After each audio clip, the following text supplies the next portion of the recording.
And a good afternoon, ladies and gentlemen. Welcome to the high banks of Winchester Speedway in Winchester, Indiana for today's 43rd running of the Winchester 400. Race fans, are you ready for some racing this afternoon? I knew you would be. We had a great two-day show leading into this on Friday night and last night as well. Today should not disappoint. Great field of cars, great racing action going 400 laps in just a couple of moments. At this time, I would like to introduce to you track owner Charlie Shaw. Charlie.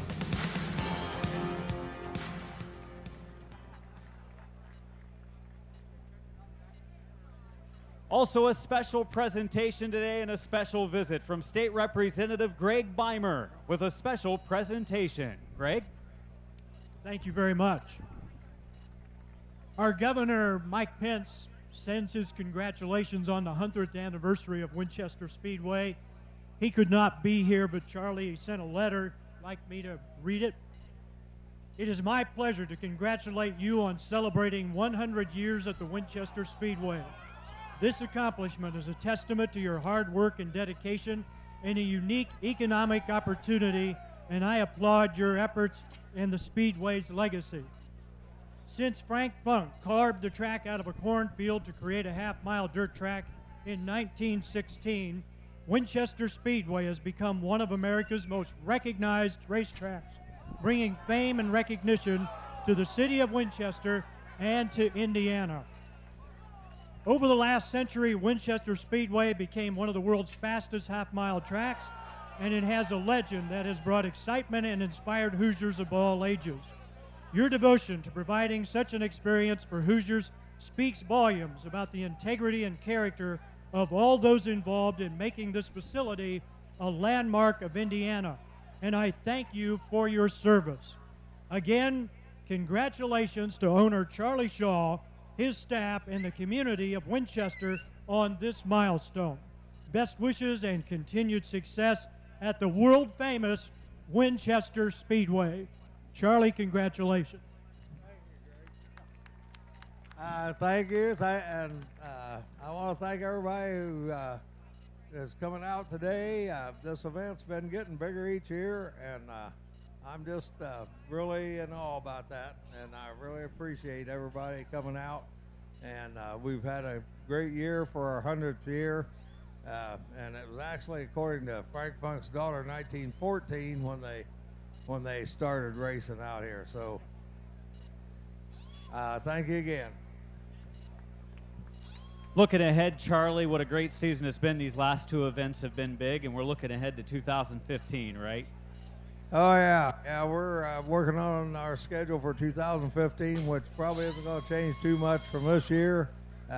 Everything we hope will go well.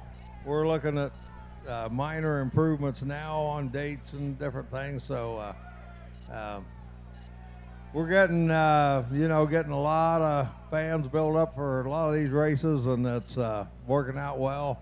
We hope to entertain everybody good. So they're going to get entertained in just a little under a half hour with the start of the 43rd running of the Winchester 400. Let's hear it for track owner Charlie Shaw.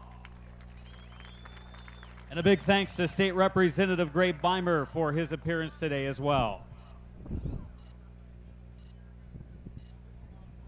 At this time, I would like to welcome Phil Davis. Phil Davis presenting the Ed Friddle Memorial Best Appearing Car Award. Today, we do this each year for the Winchester 400. This year's final 6. For the Best Appearing Car Award, car number 1, Cody Coughlin. Car number 54, Jeff Foltz. Car number 2, Donnie Wilson. The 99 of J.J. Haley. The number 4 of Scott Neal. And the 01 of Travis Braden. Those are our finalists this year. Who is the Ed Friddle Best Appearing Car recipient? Scotty Neal, number 4. Number 4, Scott Neal. Come on up to accept your award for the Best Appearing Car.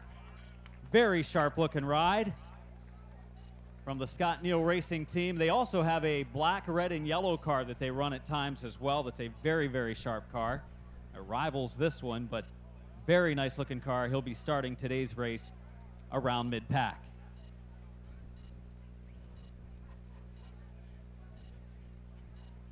So a big congratulations to Scott Neal and a thanks to Phil Davis for presenting the Ed Friddle Memorial Best Appearing Car Award. If the past winners of the Best Appearing Car Award would like to step forward and meet up with Scott Neal as well as Phil Davis, they will get some photos taken.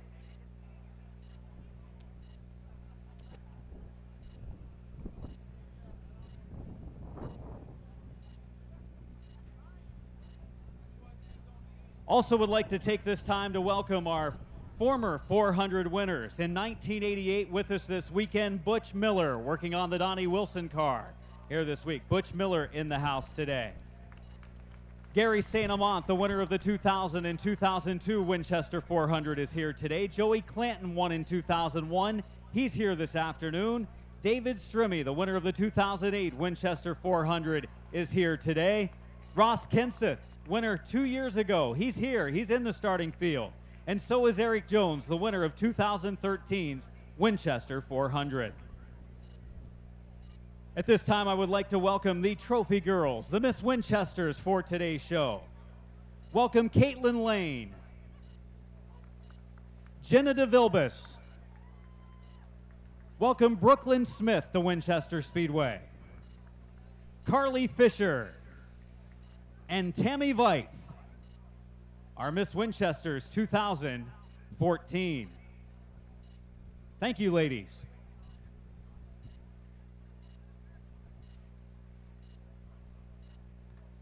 Time now to introduce our greeting line. They'll be shaking hands before the start of this. Of course, track owner Charlie Shaw. He'll be joined by State Senator of Auburn, Indiana, Dennis Cruz. Dennis, welcome to Winchester. From Autocar of Hagerstown, Indiana, Tom Henry. From Mersix Corporation of Yorktown, Carla Goodman and Gary Herbert. From Wyzetta Home Products of Connorsville, Indiana, Brian Claney. And from Lane Automotive and All-Star Performance of Watervliet, Michigan, George Lane. Ladies and gentlemen, let's welcome all of these great folks that helped make racing possible today here on the high banks of Winchester.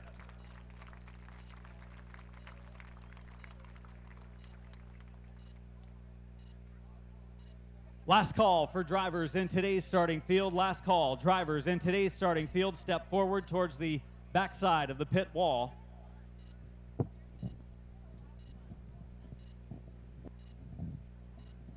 As we get ready to introduce to you the 33 starters in today's 43rd running of the Winchester 400 field.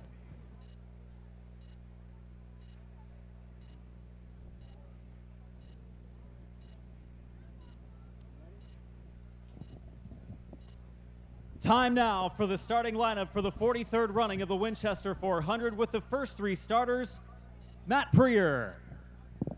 Thank you very much, Adam. On behalf of Champion Racing Association, powered by Jags and Winchester Speedway, we welcome you to the 43rd running of the Winchester 400. Let's meet this afternoon's starting lineup. Starting shotgun in the field, 33rd. The tag tooling Precision Property Management Ford comes to us from Cutlerville, Michigan. Welcome to the Speedway, the 84, Jay Newick. Starting in 32nd, veteran campaigner for the Buckeye State, the Agroscape Sizzle Marine Ford from Eden, Ohio, driver number 7, Mike Stacy. Starting in 31st, a former 3-time series champion in the Super Pro Late Model Series, the Meadowlark Service Mechanical Chevrolet from Fort Wayne, Indiana, driver number 8, Tommy Cook.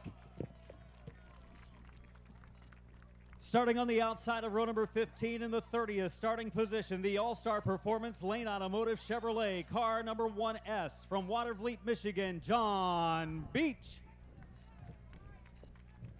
Problems in qualifying and starting 29th in today's field, the Jack Links Beef Jerky Jubilee Conferences Ford 98. Look for him to be there toward the end. From Kannapolis, North Carolina, this year's runner-up in Southern Super Series points, Daniel Hemrick. Starting in 28th, he is the youngest driver in the field here this afternoon the youngest ever ARCA Racing Series presented by Menards pole winner, a winner in the Jag CRA All-Stars Tour as well. The Braun Ability, Braun Auto Group Chevrolet from Winamac, Indiana, driver of the 99, 15-year-old J.J. Haley. Starting in 27th, the regular of the NASCAR Camping World Truck Series, the 811 Call Before You Dig, Team Construction Chevrolet. Young man, 19 years old, from Brentwood, Tennessee, driver of the 98, Mason Mingus. Outside of row number 13, starting 26th in today's field, the Alan Carnes Incorporated, Alan Carnes Racing Chevrolet, number 47 from Sharpsburg, Georgia, 9th in Southern Super Series points, Alan Carnes. Starting 25th, the Irvine Machine, Brat Mueller Farms, Ford, car number 28. Won a lot of big races in his career. Today he starts 25th in the Winchester 400 from Clyde, Ohio, Jack Smith. Starting in 24th, the winner of the Farthest Traveler Award here this weekend for the Winchester 400. The First Community Bank, Richie Waters Motorsports Ford, comes to us from Santa Rosa, California. Driver the number 5, Will Gallagher. Starting in 23rd, when this gentleman takes the green flag, he will become the oldest driver in CRA's 18-year history to win the Rookie of the Year title in the ARCA CRA Super Series. The Solid Steel Incorporated Van Dorn Racing Development Ford from Crown Point, Indiana, driver to 33, 47-year-old Wes Griffith Jr. Starting 22nd today, the South Lake Body Maxim Power Sports Chevrolet car number 7. Another rookie with the series this year. He comes in 4th in the standings. From Portage, Indiana, 17 years of age, Paul Schaefer Jr. Starting 21st, the Dayton International Airport, DKBicycles.com, Toyota car number 51. He's 20 years of age, one of the regulars in the past from Columbus, Kilcare, Shady Bowl. We've seen him at all of those tracks. In fact, a win in the CRA Super Series at Kilcare in the month of September. From Beaver Creek, Ohio, Brandon Oakley. Starting in 20th, he's our lone Canadian representative here this weekend. Rookie driver, the Sheer Metal Products Road Distributing Chevrolet. Two-time Oscar Outlaw Super Late Model Series champion from Stater, Ontario, Canada. Driver the number 9, Brandon Watson. Starting in 19th, the second Richie Waters Motorsports machine in the field this weekend. The Victor Ford, Richie Waters Motorsports Ford, young man 16 years old from Boca Raton, Florida. Driver the number 5, Dalton Sargent. Starting 18th on today's grid, the Grand American Race Cars, Dubs Thermal Products, Chevrolet number 112. He's won a lot of big races in his career and expect to see him to come to the front today. He calls Hayden, Alabama home, 3rd in this year's Southern Super Series standings. 2 CRA wins in his career. It is Augie Grill. Starting 17th, the Winfield Solutions Baker Crop Insurance Chevrolet number 4. He's running a lot of big races in his career as well, and he makes the start today after being a crew chief and car owner for much of the season. From Middletown, Indiana, Scott Neal. Starting in 16th, he is a 2014 Southern Super Series champion, and he's the points leader in the Jags Triple Crown Series coming into this weekend. Stout competitor in the southeast corner of the United States at Jegs.com. 5-star race car bodies Ford from Sonoya, Georgia, the 26, Bubba Pollard. Starting in 15th, the winner of the ARCA Racing Series presented by Menards up at Michigan International Speedway this summer. Also making starts for Junior Motorsports, the NASCAR Nationwide Series. The main open for business, Grip Seminar Chevrolet from Fort Kent, Maine, the number 68, Austin Terrio. Starting outside of row number 7 in the 14th starting position, the Edco Welding, Lawrence Towing, Chevrolet car number 23. Longtime competitor in figure eights and the Super Series of CRA. From Indianapolis, Indiana, Eddie Van Meter. Starting 13th, the GossCars.com, RPM Racing Engines Dodge, number 37. 7 times an ACT champion from the Northeast. From Williston, Vermont, Brian Hoare. Starting in 12th, crafty veteran in the ARCA CRA Super Series Wars over the last several years. The LCK Trucking Mechanical Engine Performance Chevrolet from Austin, Indiana, driver number 81, Terry Fisher Jr. Starting in 11th, a veteran with thousands of laps around the famed high banks here at Winchester Speedway, the Red Bull Energy Drink Fire Age Chevrolet, originally from Ohio, now calls Mooresville, North Carolina home, the 54, Jeff Foltz. Now to our top 10 starters for the 43rd running of the Winchester 400, starting 10th. The All-American Concrete DLP Motorsports Chevrolet number 51. Still just 19 years of age, a young driver from the South that's always a threat. From Pinellas Park, Florida, Stephen Nassy. In the 9th starting position, the Copper Creek Hardware, Anderson Bowen Racing, Ford number 29. 17-year-old driver from Sewanee, Georgia. 5th in this year's Southern Super Series points. Looking for the breakthrough win today, Anderson Bowen. Starting in 8th position, this gentleman has 3 career ARCA CRA Super Series wins. 2 of them came right here at Winchester Speedway. The veteran, the Daly's Used Cars, Dad's Truck and Auto Chevrolet from Indianapolis, Indiana, driver the 29, Tommy St. John. Starting in 7th, the 3-time winner this season, the Southern Super Series point standings, finishing 4th in those standings. 3-time event winner, the Wilson Ford Parts, Oklahoma City Auto Works Ford from Oklahoma City, Oklahoma. Driver the number 2, Donnie Wilson. Outside row number 3, the Jags.com. Team Jags Racing Toyota car number 1. A champion of the Jags CRA All-Stars Tour from Delaware, Ohio, and the winner of the Super Series race on Labor Day. Welcome, Cody Coughlin. Starting 5th, the Boyne Machine Company Enterprise Iron and Metal Ford car number 77 from Little Chute, Wisconsin. 2nd in this year's ARCA CRA Super Series standings, 7 career series wins, and the winner of the 2012 Winchester 400, Ross Kinsett. Starting in 4th, he is your current points leader and defending ARCA CRA Super Series champion coming into this weekend. Needs to finish only 13th or better, and he will repeat as the ARCA CRA Super Series champion. 6 career wins, including 2 of them this season. The West Virginia University Brayton's A1 Towing and Collision Chevrolet. Young man, 20 years old from Wheeling, West Virginia. Driver of the 01, Travis Braden. Starting in 3rd, the all-time career leader in career starts in the ARCA CRA Super Series. The Mitch Smith Auto Service Mechanical Engine Performance Ford. He is the oldest driver in the field at 56 years old. From Yorktown, Indiana, the 26, the Y-Town Hustler, Rick Turner. Ladies and gentlemen, your front row starters for the 43rd running of the 400, the Lisa Thomas Salon.com Van Dorn Racing Development Ford. Car number 71, 18 career series wins, 3-time CRA Super Series champion from Coopersville, Michigan, Johnny Van Dorn.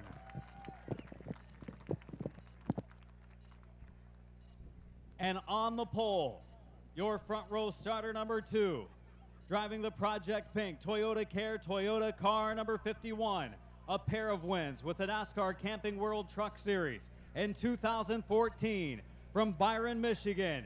In car 51, last year's winner of the Winchester 400, Eric Jones.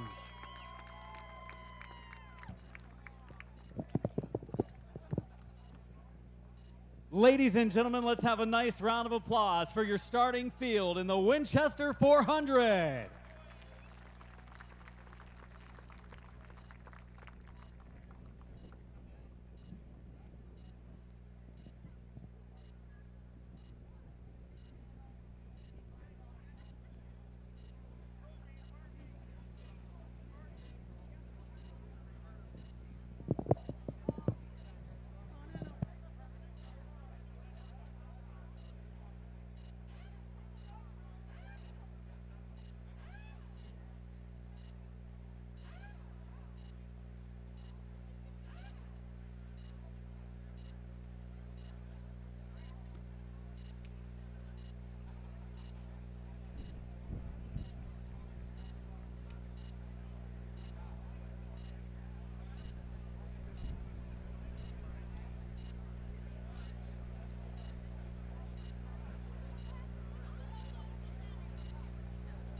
Drivers buckling into their cars. At this time, we would like to have a special moment of silence. We had a special presentation last night that took place before the start of our racing program for my friend, your friend, Mike Friend, who used to be at our gate for many years and kind of guarded the crossover to gate to make sure the right people were on the right side of this racetrack here at Winchester. His kids, Matt, Brandon, Corey, they're all here with us today.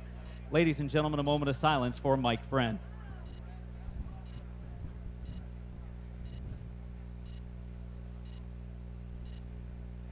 Before moving into the invocation and national anthem, first off, we have the Winchester Speedway Quartet. We welcome them each and every year to the Winchester 400. It's been a great addition over the last number of years with the singing of Back Home Again in Indiana. Back home again in Indiana, and it seems that I can see the gleaming candlelight still shining bright through the sycamores for me. The new mown hay sends all its fragrance through the fields I used to roam. When I dream about the moonlight on the Wabash, then I long for my Indiana home.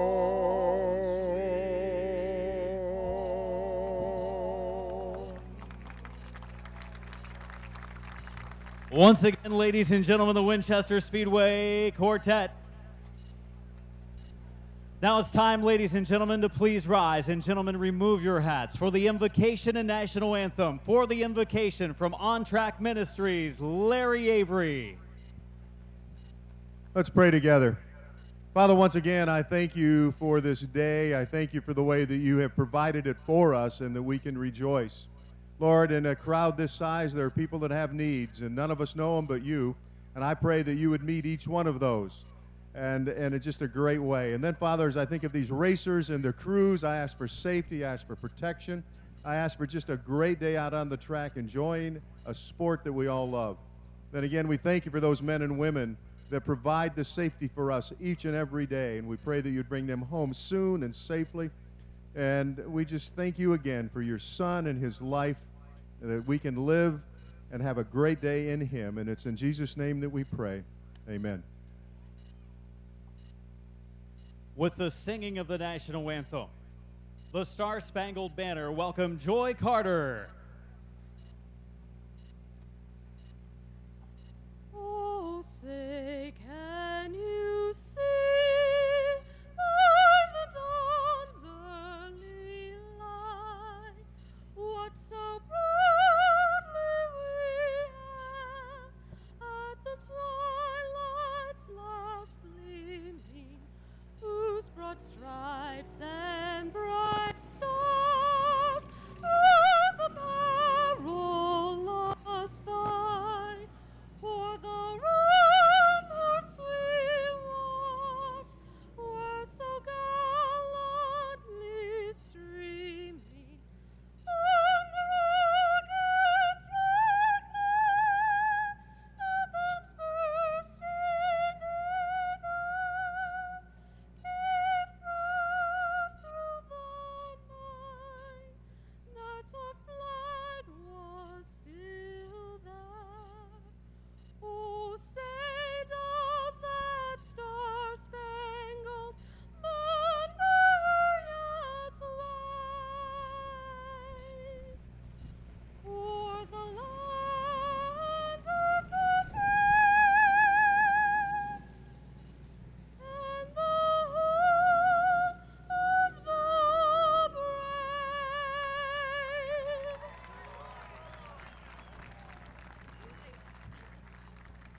Joy Carter. Driver still finishing buckling in here this afternoon. Ladies and gentlemen, thank you so much for coming out to the 43rd running of the Winchester 400.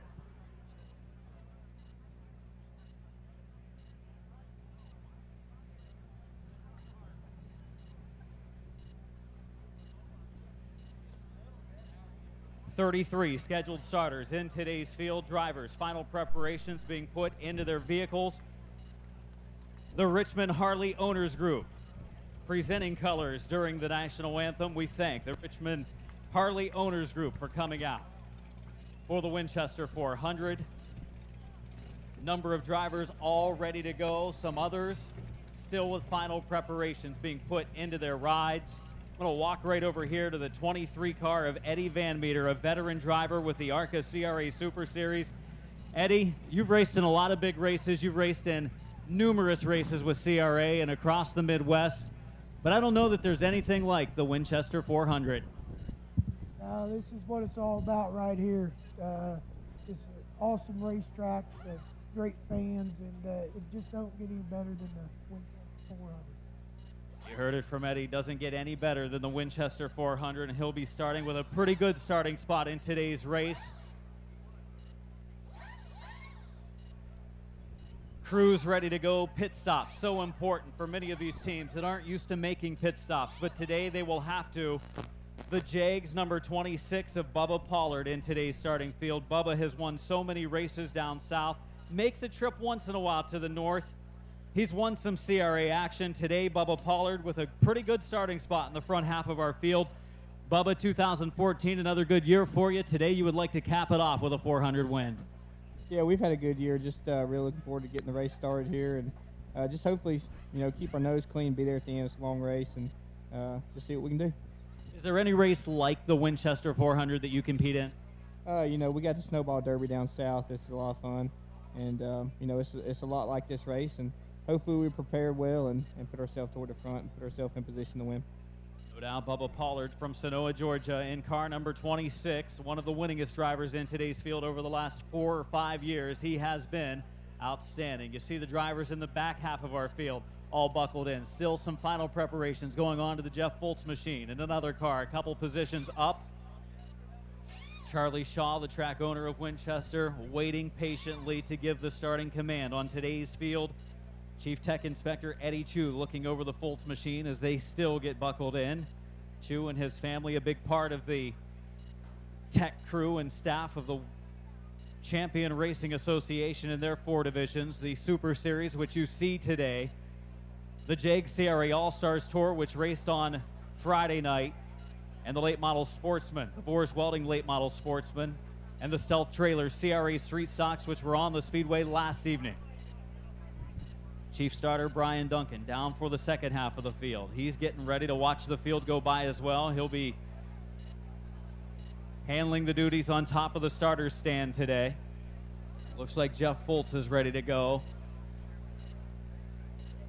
I think one more driver finishing the buckling process, all of the head and neck restraint devices, the safety equipment, the gloves, and much, much more, getting ready to go on to these competitors to keep them safe at the high speeds that they turn here on the half-mile Winchester Speedway. Matt Freer and myself, Adam Mackey, to bring you the call of the 400 laps today. A couple of things different with this show than you may be used to seeing with CRA. There will be a competition caution. If we go 75 laps straight without a yellow, there will be a caution at one point or another at 75 of a green flag run. Pit stops can be 2 tires only per caution period, but they will have a number of tires they will be able to change, and strategy will pay dividends today in making the pit stop at the right time and making tires available maybe at the end. As all drivers are buckled in, the thumbs up has been given. And now it's time for today's famous words in auto racing with the call, Charlie Shaw. Gentlemen, start your engines. The 43rd running of the Winchester 400 set to go this afternoon on the high banks. Thank you very much, Adam. On behalf of Champion Racing Association, powered by JAGS, your staff includes Series Director Glenn Luckett from Salem, Indiana, Marketing Partner R.J. Scott from Denver, Colorado, Director of Race Operations and Head Scorers Greg Wood from Mount Summit, Indiana. Your Chief Tech Inspector is Eddie Chu from Carthage, Indiana. Your tech and support staff includes Jimmy Barton, Dale Chu, Jeff Chu, Nancy Chu, Shelby Chu, Valerie Chu, Charlie Darling, Greg D. St. Jean, Karen D. St. Jean, Trevor Follis, Daniel Hart, Kevin Jarrett, Scott Menlin, Renee Preer, Megan Richmond, Greg Stansberry, Lori Stansberry, Joe Swift, Jesse Teal, Brandon Thomas, Terry Tomball, Robert Tower, and Laura Tucker. Your official photographers of CRA are Robert Gill from Grand Rapids, Michigan, along with Dave Sink from Anderson, Indiana. Your official videographer is Michael McIntyre from Fort Wayne, Indiana. Your chief starter on the flag stand is Brian Duckton from Carmel, Indiana. And along with Adam Mackey from Midvale, Ohio, my name is Matt Preer from Grand Rapids, Michigan. And on behalf of all of us with Champion Race Association of Winchester Speedway, we welcome you to the legendary half-mile high banks for the 43rd running of the Winchester 400.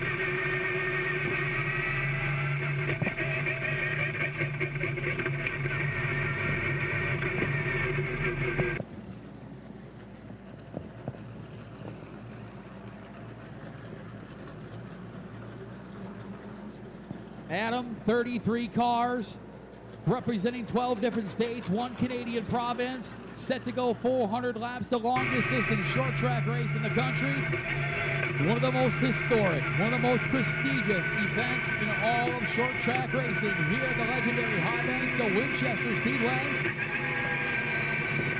As we get set to roll for 400 laps here in the half mile.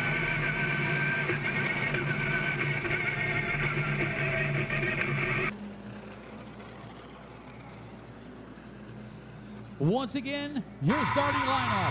On the pole, the 51 of Eric Jones, alongside him, the 71 of Johnny Van Dorn. Rick Turner starting in the third spot from Yorktown, Indiana. Former pole winner of a couple years ago, and Travis Braden from Wheeling, West Virginia. Current series point leader. Series champion a year ago, Braden starts fourth. Starting fifth, second place in the points coming into the weekend, the only other driver with a mathematical shot at catching Travis Braden for the championship. Little Shoe, Wisconsin's Ross Kenseth in the 77. Alongside him, Labor Day Monday winner here at Winchester Speedway, 18 years old from Delaware, Ohio, the number 1 of Cody Coughlin. Starting in 7th, the number 2 is Donnie Wilson from Oklahoma City, Oklahoma. Alongside him, Indianapolis, Indiana's own, the 29 of Tommy St. John. Starting in 9th, also in the 29, the white 29 from Swanee, Georgia. That is Anderson Bowen, the 17-year-old former Howie Liddell Memorial Rookie of the Year in the Jeg CRA All-Stars Tour. Starting 10th, the 51 of Stephen Massey, the 19-year-old from Pinellas Park, Florida. 11th, Mooresville, North Carolina's Jeff Bolts in the 54, while starting 12th, the 81, Ossian, Indiana's Terry Fisher Jr. Starting 13th from Williston, Vermont, a driver that is top-notch when it comes to the Northeast, 7-time ACT champion. It is Brian Horn, starting alongside Eddie Van Meter from Indianapolis, Indiana. Eddie got a word with him right before the start of the race today. Starting in 15th, we mentioned earlier the ARCA Racing Series presented by Menards, winner up at Michigan International Speedway. Fort Kent, Maine's Austin Terrio in 68, alongside him 2014 Southern Super Series champion and Jag's Triple Crown Series points leader, Sonoya, Georgia's Bubba Pollard in the number 26. Starting 17th, Scott Neal in car number 4 from Middletown, Indiana. Scott Neal, the veteran, has another veteran to his high side. One from the south from Hayden, Alabama, car number 112, Augie Grill. The 16-year-old from Boca Raton, Florida.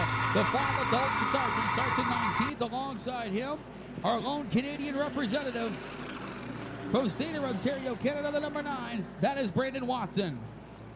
Brandon Oakley from Beaver Creek, Ohio, picked up his biggest win in his career at Kilcare Super Series race about a month ago. And starting alongside Brandon Oakley's 51 will be Paul Schaefer Jr., a rookie with the series from Portage, Indiana, car number 7. Starting 23rd, as soon as the green flag drops, he will be your 2014 ARCA CRA Super Series Rookie of the Year. Crown Point, Indiana's West of the Junior. Will Geller 23rd, alongside him, Santa Rosa, California's Will Gallagher, the number 5. He starts 24th. Jack Smith out of Clyde, Ohio, in car number 28, starting 25th. Alan Carnes out of Sharpsburg, Georgia, 9th in Southern Super Series points, starts 26th. Starting in 27th, the regular in the NASCAR Camping World Truck Series, the 19-year-old from Brentwood, Tennessee, the 98 of Mason Mingus. Alongside him, the youngest driver in the field, 15-year-old J.J. Haley, the 99. He calls Winnemac, Indiana home. Indianapolis, North Carolina driver Daniel Hendrick could be a lot of fun watching today as he gets to the front of the field from 29. John Beach out of Watervliet, Michigan, and car number 1 starts 30th. Starting 31st, a former 3-time Super Pro Late Model Series champion from Fort Wayne, Indiana, the number 8 is Tommy Cook. Alongside him, Eden, Ohio's Mike Stacy, the number 7 machine. He goes 32nd. And not even seeing the track until this morning. A late arrival, he'll start shotgun the field in 33rd. Cutlerville, Michigan's Jay Newick in the 84. 2 by 2 for 16 rows plus 1. 40th appearance for the ARCA CRA Super Series at Winchester Speedway. This, the 43rd running of the Winchester 400. Chief starter Brian Duncan with the double checkers in his hand, moments away from waving this field off for 400 laps on the high banks of Winchester, Indiana.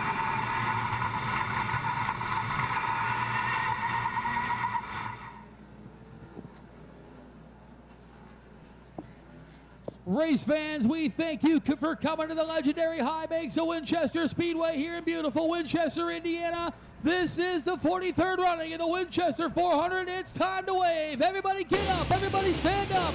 Come on. Get up, get up, get up, get up.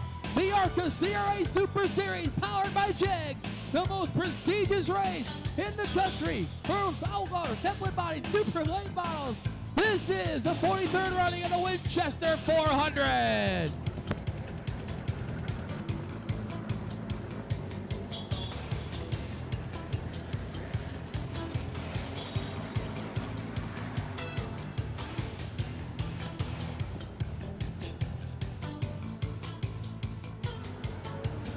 What a field of cars. Johnny Van Dorn and Eric Jones, 2 drivers from the state of Michigan who have had great seasons the last few years. In fact, has propelled Eric Jones into the NASCAR Camping World Truck Series. 2 wins in the Truck Series as he drives for Kyle Busch in 2014.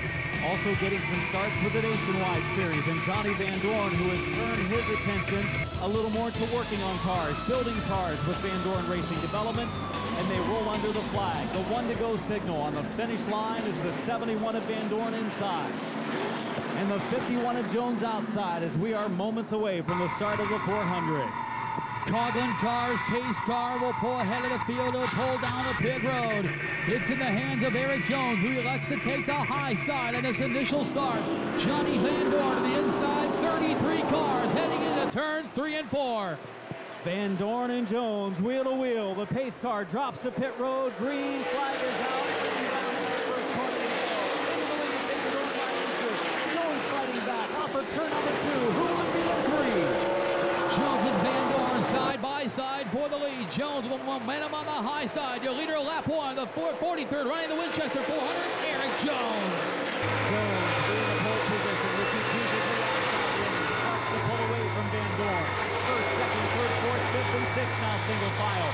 For 7th, it's Nassie on the inside. Turner on the high lane. All front, Travis Burton here.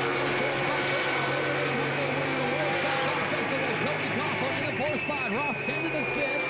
Donnie Wilson 6th. Stephen Nassie from 10th already up to 7th spot to the 51 machine. Turner slips back to 8th. Battle for 9th. To the 54. Jeff Bowles at 29. Tommy St. John.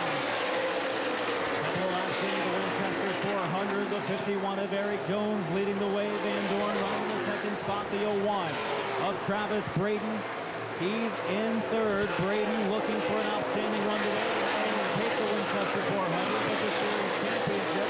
His closest point contender, Ross Kenseth, runs 2 spots back in 5th. Braden needs only finish 13th or better in today's event. He will repeat as the ARCA CRA Super Series champion. Right now he's on the podium in the 4th spot. But your leader, 18 Jones, he's looking for a repeat of his own here in the Winchester 400. Single file formation up front of the field, but it's back in the field. From mid-pack back is defeated. Drivers don't want to put themselves in position to be last early in this race if we have a long green flag run, which is possible. We've seen a lot of long green flag runs at the start of these 400s and the start of Super Series races. First to pit road, Eden, Ohio driver Mike Stacy in car number 7. The How Racing drives the 7 of Stacy to the pit. And Stacy goes right behind what will be the Tough break for Stacy, dropping out on lap number 6. He was done. But up front, Eric Jones continues to lead number 51. Johnny Van Dorn running second to 71. Travis Brady third to 01. Cody Coughlin in fourth, battle for fifth down to 77. Ross Kendall trying to fend off a 2 of Donnie Wilson. First side-by-side battle, 10th, 11th, and 12th. It is the 81 of Kerry Fisher Jr., the 54 of Jeff Foltz, and the 68 of Austin Terrio. Those three drivers battle for the 10th position. Now they single out. We look back a few more spots. Brian Hoare has a challenge. It's from the 23 of Eddie Van Meter. Van Meter and Hoare side by side for that position up front. Eric Jones goes around the Tommy Cook, putting him on that down. Now Jones putting some real estate and a lap car between himself and fellow Great Lakes State driver Johnny Van Dorn to 71, this time by 11 in. Eric Jones has been so outstanding in these big money races. Eric Jones, the 2013 winner of the Winchester 400. We know all about it. The December month in Pensacola, as we have seen him win against Kyle Busch. And then we have to Kyle Busch live. Eric Jones taking the lead for himself. And he has been really has been able to trying to get up in the further ranks of NASCAR. But today, he has been dominant over the first 12 laps, pulling away, building up a half straightaway lead over the very stout Johnny Van Dorn. And Jones started making his name for himself in 2011 season with us in CRA, the 2011 CRA All-Stars Tour champion, with a comfortable advantage over Johnny Van Dorn. Just in front of Jones, another Michigan driver, Jay Newick in the 84. First competitive lap of the weekend. Turn here today as Newick didn't arrive until this morning. Used her shocker in the field. Now he's in danger of going a lap down. We have the breakaway for Jones, and then we have about a 10, 15, heck, just about the whole field, then nose to tail, as second place Van Dorn is kind of backed up into the 01 at Braden, the one at Coughlin having a solid run early on. Ross Kinsey, he looks really good this weekend. He's yet to win a CRA race in 2014. Close on the front side of Travis Braden, and maybe this weekend, today, could turn the luck around for Ross Kinsey. Just behind Kendall, the sixth place driver, number 2 at Donnie Wilson. 7th to 51 is Stephen Nash. 8th to Whitetown hustler Rick Turner, number 26. Tommy St. John running in the 9th spot. With St. John starting 8th, so he fell up one position. Terry Fisher Jr. rounding out the top 10. He's third at 12. Good green flag run to start our race, and Brayton makes the run. And Johnny Van Dorn is side by side to the number 2 spot in turn 3. Clear racetrack ahead. Van Dorn will drop in line behind Brayton on the front stretch. As now the Jakes.com number 1 of Cody Coughlin makes the run. Van Dorn letting Brayton go very early here in the 43rd running of the Winchester 400. The Vegas City champion and current points leader Travis Brayton has a lot on the line. Then just that Winchester rifle for winning the 400. He's looking for a second straight championship, currently in 7th spot. Lap traffic may start to play a little bit of a part in the early going of this race. Lap number 20 on the board this time. The 120th mark of today's event. And John Beach moves over to the low side. Ross trying to lead lap, not for long, as Eric Jones will go by to the high side, middle of the backstretch. John Beach goes down one lap. Tommy Cook does in front of Jones in danger of going down 2 laps. 21 laps to the books this time by Byron, Michigan's Eric Jones in the 51 machine. The Project Pink Toyota Care Toyota way out in front. With the full straightaways on Brayton in 01. See Jeff Foltz, who's been racing pretty hard here early on, right around mid-pack. Jeff Foltz is down to the top 10, racing with the 29 of St. John, the 68 of Terrio in front of him, the 81 of Fisher. They've all been racing with one another here early on in this event. And Foltz able to clear St. John and tries to close on the 68 of Terrio. Up in front of him, Rick Turner starts to go to the low side. 51, Stephen Massey. Massey battle for that position. Up front, Brayton is going second now. A cluster for third. Johnny Van Dorn to the 71. Coming top of the 1. Ross Kendall is right there. Go back to Donnie Wilson, and as you mentioned, Massey and Turner all running together. 24 will be 25 at the line next time by for your race leader. Eric Jones working on Alan Carr. Alan Carr is the Georgia driver, moving over the low side. The 51 of Jones to go by. The lead now up to nearly a straightaway. Over the second place car of Travis Brayton.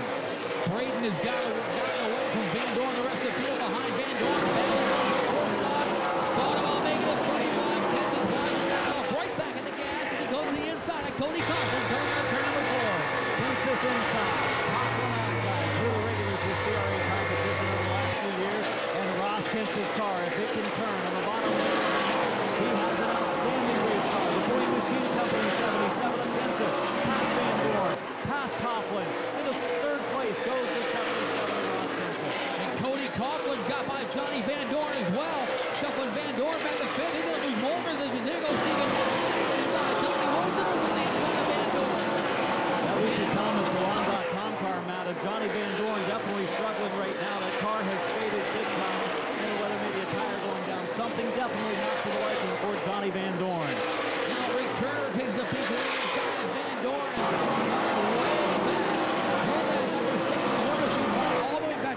right now. About to go back to 8. Here goes Turner to the inside, but Van Dorn is still on the gas and on the outside. Rick Turner, low lane, Van Dorn, high lane, turnover speed. Turner, we pulled one right a couple years ago for the Winchester 400 this year. Qualified well again. Was qualified in third. Fell back a little bit near the end of the race in that inside starting lane. Challenging right now, Johnny Van Dorn, the Superstar Michigan driver, Zoe Watson, Terry Fisher Jr., and Jeff Holt. 31 laps completed. That time by for Eric Jones in the 51 machine. Almost a 4-second lead over Travis Brayton, the 0-1. Ross Kenseth is third. Cody Coughlin, 22 to Rossi, Ronnie in the top 5. Jones with more traffic gets by 99 J.J. Hay. Now puts a lap. The 28 of Jack Smith.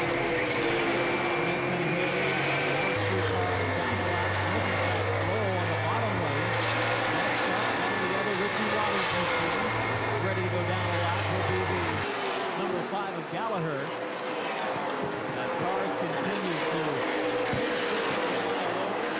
very little attrition early on. Tommy Cook and Mike Stacy have found themselves.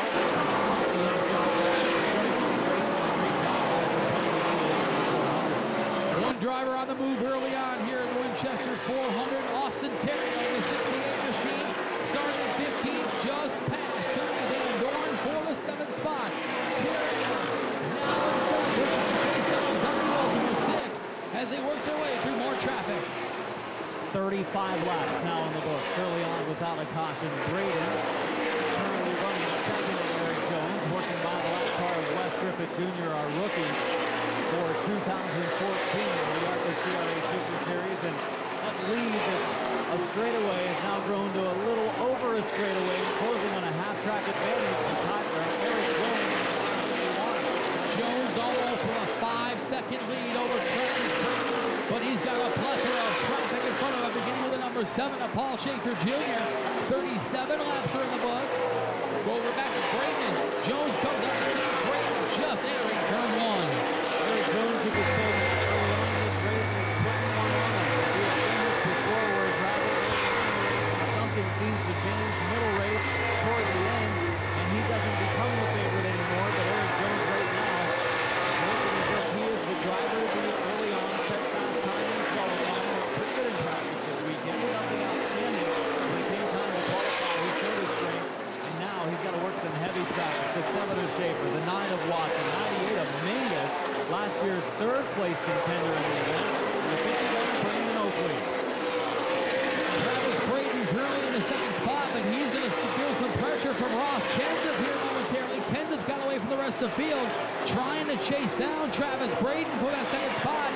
Those two the only drivers mathematically eligible to win the 2014 ARCA CRA Super Series Championship. Kenseth doing what he can to get up to Brayton. Look at the difference in positions, Matt. What's it going to take for Brayton to hang on? What position does he need to finish? Despite where the 77 is rolling. If Travis Brayton finishes 13th in today's race, he will win the championship no matter what Ross Kenseth does. Even if Brayton finishes 13th, Kenseth wins, they would be tied for the points. First tiebreaker, most wins. Brayton already has 2. Kenseth has been shut out so far in 2014. Only thing slowing Eric Jones down right now is a little bit of traffic ahead. He goes to the inside of Brandon Watson on the front stretch. As Watson's last early lap is now 1 lap down in the exit of turn number 2. Mingus up ahead. Mason Mingus expected to be one of the favorites this weekend. Finished 3rd to Eric Jones and Chase Elliott. The ARCA Racing Series, and we saw him earlier this year at Winchester. And Mingus just about to go a lap down to the leader, Eric Jones. Jones caught up in a slew of traffic. Watson and Schaefer right behind. Mingus beats Oakley in front of the race leader. Completing lap 45 that time by. Go back to Travis Brayton who's in 2nd. He enters turn 1. He's got Jack Smith the inside across Kenseth. Kenseth is closing the gap in a hurry. Look out, around goes Oakley, and Jones through. He gets by, coming out of 4. And Brandon Oakley in the 51 is spun. And what we see there, Matt, is this big line of traffic at the tail end of the lead lap saying Eric Jones is coming. I don't want to go a lap down. This guy's holding me up. I'm going to try to get by. Some contact ensues. The driver goes around, and fortunately for Eric Jones, he's able to squeeze through, but a scary moment for the car number 51 of Eric Jones. That was very close for Jones. Our first caution flag of the 43rd running of the Winchester 400. 46 laps completed. We'll make it 47 here as soon as Jones crosses the line. Here for the 43rd running of the Winchester 400, Eric Jones setting a torrid early pace here at Winchester Speedway. That allows Travis Braden to make up a whole bunch of real estate on your race leader. That puts Ross Kenseth third on the back bumper of that front row. Fourth spot now belongs to the 51 of Stephen Nassing, as we've seen all weekend long, Adam. On the double file restarts, the outside second row is the prime position to be in, and Stephen Nassing will get his first crack at it. A lot of times we'll see today the driver restarts from fourth and has a chance to be in second within a lap or so as that inside lane usually shifts back. Sometimes not a bad place to be inside of the leader, especially if your car's a little better. That pulls you up alongside of them. You get the start and hit the go pedal at the same time. You've got a chance. And now we've already seen drivers getting ready to come to pit road. Johnny Van Dorn, he ran second for much of the early going. Van Dorn dropping to the bottom. He's coming to the pits. Bubba Pollard to pit road in the Jegs.com 26. And Pollard, the pit road was not open yet. So Pollard coming down pit road anyway. He'll start at the very back of the field, even behind the lap cars. So turn of events already for Pollard, the 26. And here comes a bunch, including Johnny Van Dorn, Terry Fisher Jr. in the 81, Scott Neal in the 4, Dalton Sargent in the 5, Mason Mingus in the 98, Alan Carnes, the lap car comes down pit road. Only the lead lap cars allowed on pit road on this lap.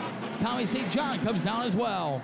And the Van Dorn team not changing tires at this point, but they're checking the pressures, making adjustments, baby, as his car really went away. Really don't want to use up any of your 12 available tires at this point of the race. It's so early with only 50 in. And Van Dorn, a potential problem, has to back out of his pit area with Tommy St. John parked at an angle in front of him. Van Dorn had to back up. Now he moves forward. Fisher Jr. also coming back out. Scott Neal coming back out, as well as Van Dorn. 1 to go signal, field doubling up at the line. Braden going to the inside of Eric Jones at the front of our field. Braden's car looked like it was starting to fade a little bit as he was dropping into the grasp of the 77 of Ross Kenseth. Stephen Nassing in the 51 from the 4th position. We'll see what Nassing, the Pinellas Park Ford driver, can do. From the outside of row number 2, will he move up into second behind the other 51 of Eric Jones? Pace car pit side, green flag, back out. Jones leads the field through turns 1 and 2, and Stephen Nassing, he was in that all-important outside second row starting spot. Hit by Ross Kenseth. Now he'll go around the high side of Travis Braden, but Braden right there continues to fight for the second spot.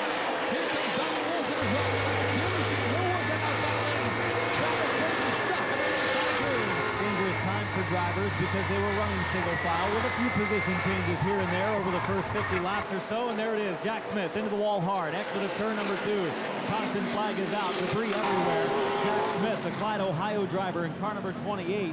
Big time damage to the 28 of Jack Smith as he and another competitor got together coming off the second turn. Some damage to the right side of the Mingus 98. Jay Newick in the 84 pit side. I think Brandon Watson close to the accident as well in the 9.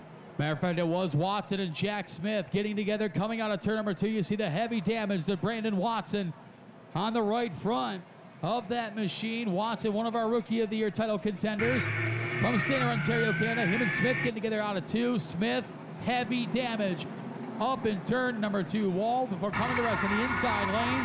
Caution flag comes out one more time.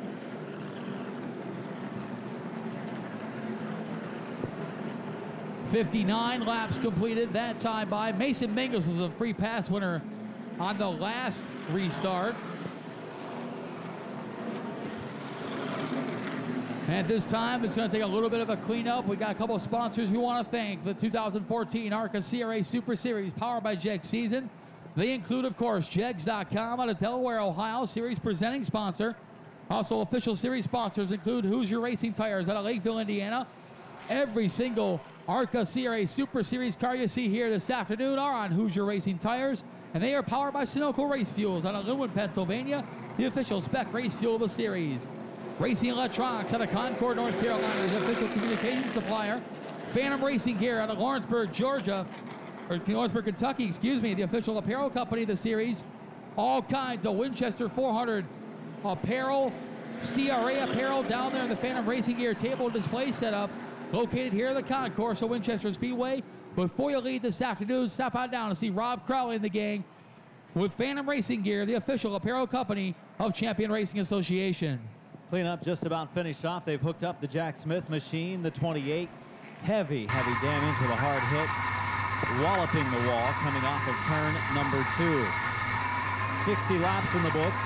All of our laps today, many of them sponsored, and drivers getting $25 per lap, and all that money right now going to the Eric Jones crew as he's led each and every lap so far of the 61.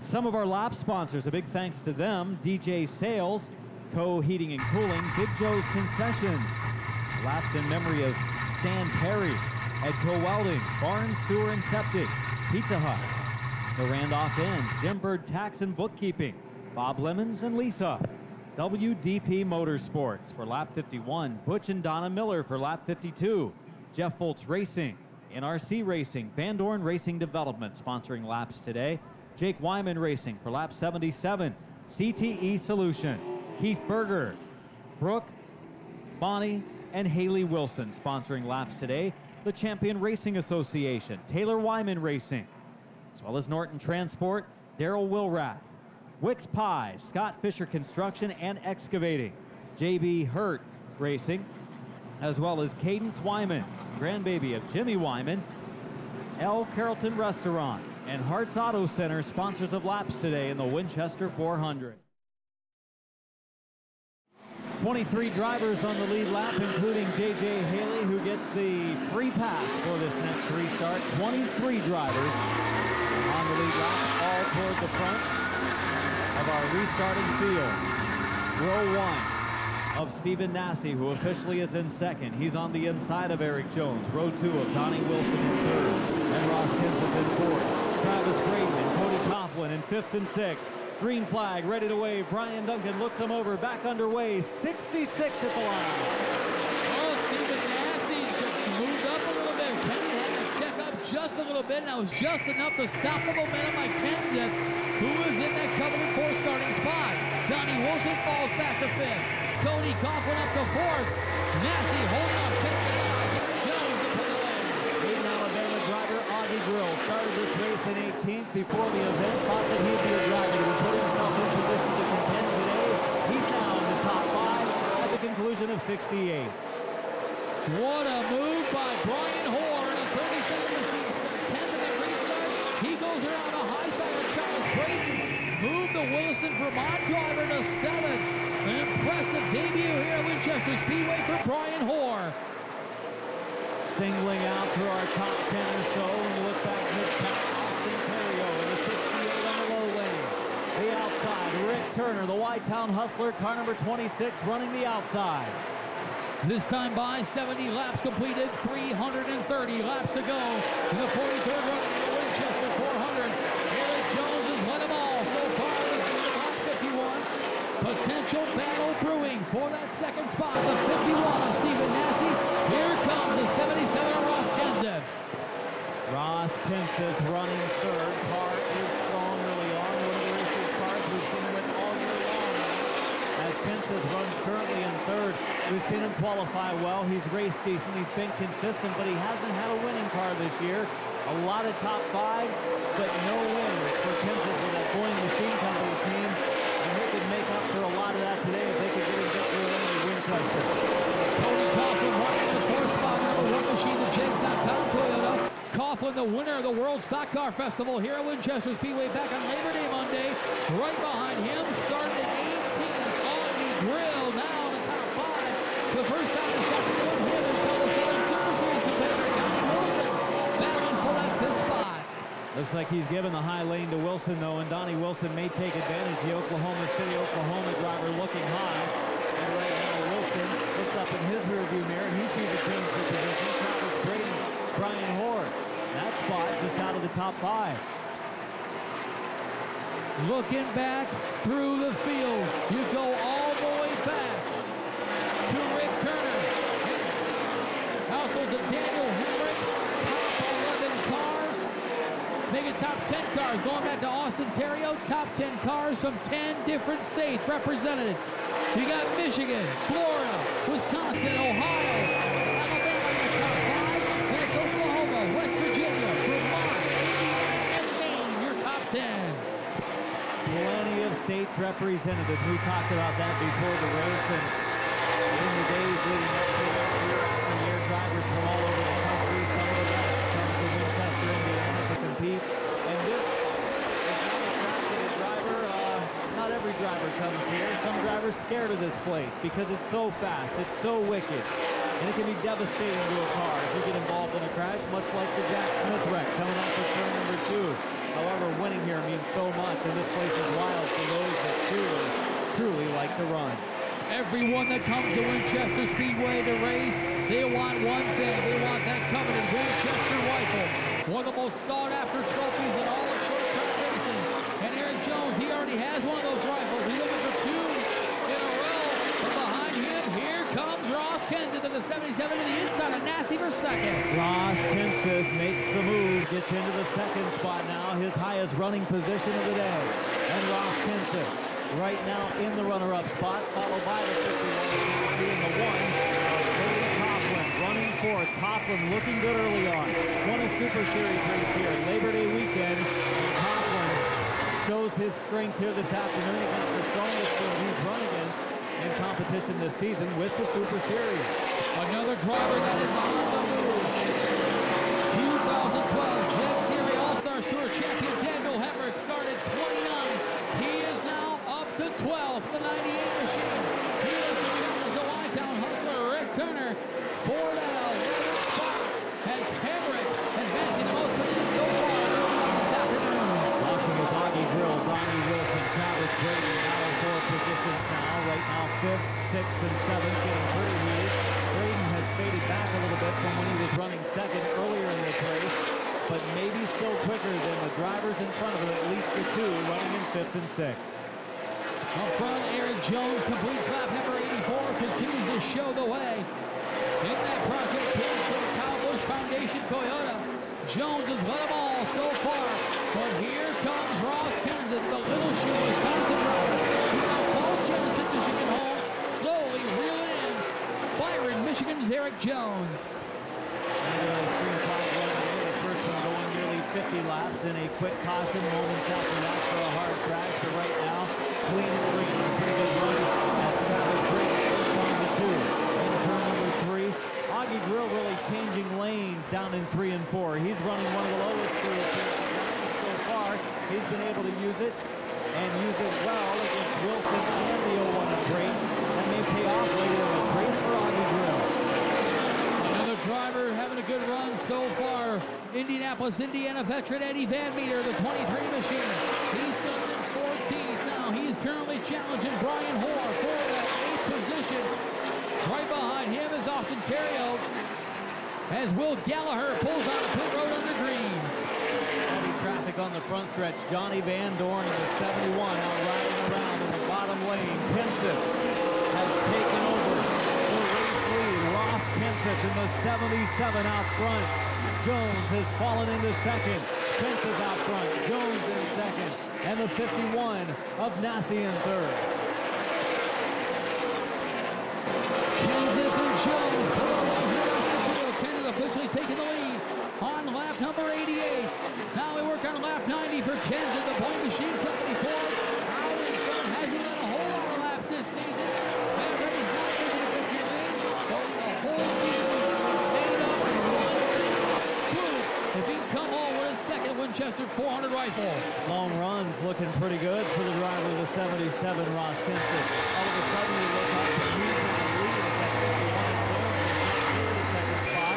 Now it's Kenseth and his point machine company team running at 25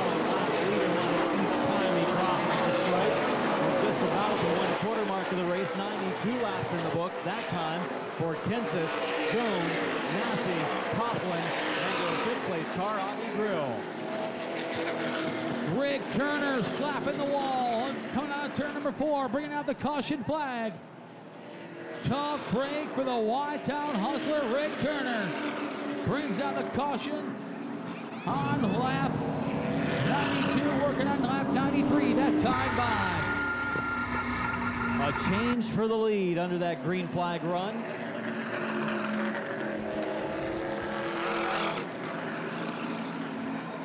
Ross Kenseth, our second leader of the race, taking over from Eric Jones. 93 in. Do we start to see some pit stops now for the leaders?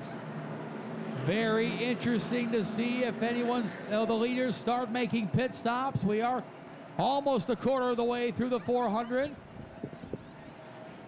12 tires available at their disposal. As we will look, and it looks like Kenseth may pit in the 77. Most of the cars will go to the inside. Most of your leaders are expected to pit. So drivers dropping low, caution flag just past the lap 90 mark. Just about the 1/4 mark of this race. It's been a pretty good one so far, and we've had our first lead change just moments before the caution as Ross Kenseth shows his strength. Stephen Nasse looking good early on, the white and red 51 in the 3rd spot. Started this race in 10th. He's pretty stout as well as he was closing on Eric Jones. I think everybody, pretty much everybody coming in, all the lead lap cars dropping to the bottom lane.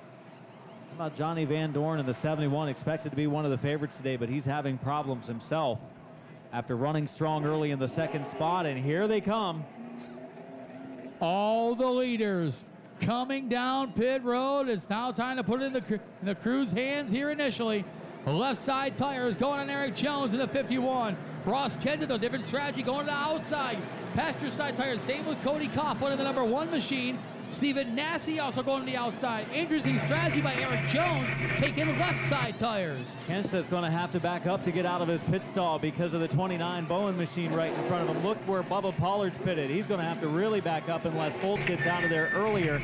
Pit stops, picking your pit stalls, that all part of the strategy this weekend. And man, some of those drivers got to be frustrated. Just no room to pit along our front straightaway. Foltz is off.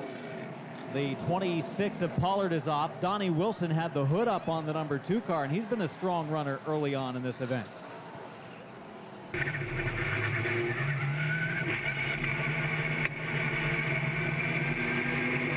We'll double check to confirm, but we don't believe the 37 of Brian Hoare made a pit stop, as he will take the lead this time by Brian Hoare in the 37 machine, the Williston, Vermont driver. Your race leader, that is the case. Brian Hoare and Tommy St. John, the only 2 lead lap cars not making a pit stop. Almost like the Earnhardt thing with Daytona for so many years, where Earnhardt won so many races at Daytona, but never the Daytona 500. And right now, Van Dorn leading the list of winners in this race of drivers that have won in CRA competition on the high banks, but never the Winchester 400. So Van Dorn looking for a turn of events in this race today. 100 laps in at the line. The green flag is back out, and Brian Hoare.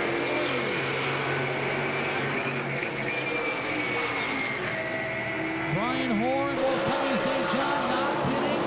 They're still on now. 100-lap-old tires. Ross Kenseth, Cody Coughlin. Oh, big trouble. Wes Rivet Jr. hard in the turn 3 wall. Caution flag will fly. That all started when the 54 of Jeff Foltz dropped off the pace. Foltz dropped off the pace. As you can see, issues on the right front of Foltz's machine. That may have come from the contact with the 33 of Griffith, but Foltz dropped off the pace through 1 and 2. Griffith tried to go between another competitor, and Foltz coming out of 2, ran out of room, didn't quite clear the 54 of Foltz. There was contact. Griffith into the wall hard, middle of the backstretch, with the 54 of Foltz already off the pace at that point. Tough break for the 47-year-old from Crown Point, Indiana. By taking the green flag early this afternoon, he clinched the 2014 Rookie of the Year title in the ARCA CRA Super Series. The oldest driver in CRA's 18-year history to win the Rookie of the Year title at 47 years old. Unfortunately, his Winchester 400 is over. Tough break for the driver of the Solid Steel Incorporated Ford. Matt Preer and Adam Mackey bringing you the call of the 43rd running of the Winchester 400 here this afternoon. It's like Bubba Pollard in the 26 dropping to the low side. He's been to the pits numerous times today trying to make his car better. 54 of Foltz, that's not a good sign for the Red Bull. 54 of Jeff Foltz as that car heavy damage to the right front. Looks like we'll take him out of contention for today's event. Wes Griffith Jr. most likely done in the 33 as well. We've seen Mike Stacy, we've seen John Beach and Tommy Cook and Jack Smith all fall out of the event early on. But we do have over 100 laps into this event and plenty of our field still on the racetrack. And that's going to make things interesting on pit road when it comes time for a second pit stop. We saw drivers get boxed in on pit road right in front of us here in the tower. Adam, we've been talking about sponsors throughout the course of the weekend here at Winchester Speedway. None of this entire weekend will be possible without sponsors. And the ARCA CRA Super Series, the very same way, some more official series sponsors. They include Aero Race Wheels out of Esterville, Iowa, the official wheel of the series. AP Racing Brakes and Brake Pads out of Cramerton, North Carolina, is the official brake system, brake fluid, and brake pad of the series. Butlerville Professional Seat Systems out of Concord, North Carolina, the official racing seats. While Cometic Gaskets out of Concord, Ohio, is the official gaskets. Crane Cams out of Daytona Beach, Florida, is the official ignition systems of the series. Hedman Hustler Headers out of Alpharetta, Georgia, the official headers of the series, while Miller Electric Welders out of Appleton, Wisconsin, is the official welders. 1 to go signal displayed, field doubling up. And possibly for the first time today, a driver on the inside of row number 1, maybe with a chance to take the lead. Interesting to know that Brian Horn and St. John still have not pitted. 110 laps down those tires, and the fuel could become a question for those two drivers if there's not another quick caution. We go on another long green flag run. We'll find out here momentarily. Hoare, the leader on the outside. It is Kenseth on the inside. The green is out, and Kenseth going to give him a challenge. For Hoare pulling forward. Getting into the first turn, green to the mid-pack of the field. Second half of the field in through 1 and 2, clean as well. Leading away, Brian Hoare. Tommy St. John trying to take second. He will. Kenseth up the banking. Nearly made some contact. Will drop in line in third. The two drivers with the most worn-out tires in the field right now. Brian Hoare and Tommy St. John running 1 and 2 right now. Ross Kenyon is third. Here comes Eric Jones, excuse me, the 51 machine. Augie Grill the outside. Jones, the top competitor in some Super Series competition this year. We've seen actually a lot more of him in Super Series action. The exact machine we have seen of Eric, but Eric is strong and he runs in the 4th position following our top 3. Coming down the front stretch. Pretty strong, and St. John has won in Super Series competition here at Winchester, just not the 400. Wiley working his way into the top 10. Here's spot number 4, Scott Neal, the Will Memorial Best Appearing Car Award winner in the top 10 for the first time here this afternoon. As Travis Braden and Mason Mingus battle for the 11th spot. Up front, Brian Hoare continues the lead in the 37. Hoare by Carlin for 2 at the finish line. Tommy St. John riding right behind him in second. First battle just out of the top 5. Austin Terry and Cody Coughlin side by side heading to 3. Coughlin was caught on the inside of that initial start. He's now back to the third outside. Working the high side of the 14 line. Austin Terry on the 68 machine. Coughlin with the momentum on the high side. Gets by Terry. Takes over the 6 Stephen Nassy out of the try to high side as well. Yeah, Nassy looking racy out of the top 5 right now. Also watching our champion and current point leader, the 01 Travis Braden. Mason Mingus getting pretty racy. Mingus, I think they made some strides on that 98 machine since the start of the race as he challenges Braden back out of the top 10. 119 with those 6 down by Brian Hoare. Continues to lead in the 37 now. Ross Kennedy on the inside of Tommy St. John. Eric Jones going to follow him through as well. The 51 machine. St. John charging on the high side with those now 120-lap-old tires starting to give away in that 29 machine. Cody Coughlin inside of St. John. Took it into turn 1 a bit sideways. Still wheel to wheel with the 29 of St. John into turn number 3. St. John pulling back forward, Grill closing, so is Terrio to the pits, Rick Turner. Just got the free pass and a nice caution play. Now the one-time hustler back on pit road crew, not in any big hurry whatsoever for Turner. His day couldn't be over. Tough break for Rick Turner, but up front, Ross Kenseth to the inside of Brian Horn. You know who is impressive right now is Dalton Sargent, the number 5. He is running at the back of a 5-car pack, currently making a 6-car pack. And for the lead, Ross Kenseth takes over. Kenseth into the number 1 spot, caught Brian Horn, moves by him on the back stretch. Into second, Eric Jones. So Kenseth and Jones, first and second, heading 1 and 2. Horn shuffles back on the 3rd spot. Cody Coughlin in 4th. Here comes Austin Terrio. He's regrouped. He's down the top 5, the number 68 machine. Terrio started 15th. In the top 5, Augie Grill 6. Stephen Massey gets 5. Dalton Sargent, a good run for him as Tommy St. John falling back in a hurry. Impressed once again. Driver up going to go with Dalton Sargent. He's running with the likes of Travis Braden, Tommy St. John, the 5, right behind the 51 of Stephen Massey. Sargent maybe the driver turning right, but we didn't expect to see up there competing, but he's running strong with that Richie Waters equipment today. Trouble for Eddie Van Meter in 1 and 2. Caution flag out for Indianapolis driver Eddie Van Meter in turns 1 and 2. Into the wall, caution flag on lap 125. Now 126 at the line. Yellow out for Eddie Van Meter, the veteran driver from Indianapolis. Van Meter started today's race in 14th, had moved into the top 10, was pretty competitive in the Edco Welding Lawrence Towing Chevrolet. Van Meter up against the turn 2 wall. 126 in the books, make it 127 when they cross the start-finish line this time by. Looks like Rick Turner going to be able to continue now on the 26 machine. He's a couple laps down at least in that Mitch Smith Auto Service Ford. But Ross Kenseth, your leader for the 2nd time this afternoon, the Boynton Machine Company Enterprise Iron Metal Ford from Little Shoe, Wisconsin. We expect some leaders to come down pit road. We figured Brian Hoare and Tommy St. John will come down pit road, but we see Augie Grill is going to make a pit stop. So is Tommy St. John. Looks like Scott Neal heading to the inside as well. He's expected to pit. Johnny Van Dorn, the back of the lead pack cars, nothing to lose. Why not? Come down, make a few more adjustments on that LisaThomasSalon.com Ford. 127 laps into the event. Watching is Augie Grill, Tommy St. John, Scott Neal, and Johnny Van Dorn drop to pit road. Bubba Pollard. Of course, he's coming to the pits. That Jags number 26 has been to pit road a lot during the early stage of this race, and it's a matter of staying on the lead lap, getting to the last 50, giving yourself a chance. If you can do that, anybody can win at that point. I think that's what Pollard's doing, trying to put his car in position to be there.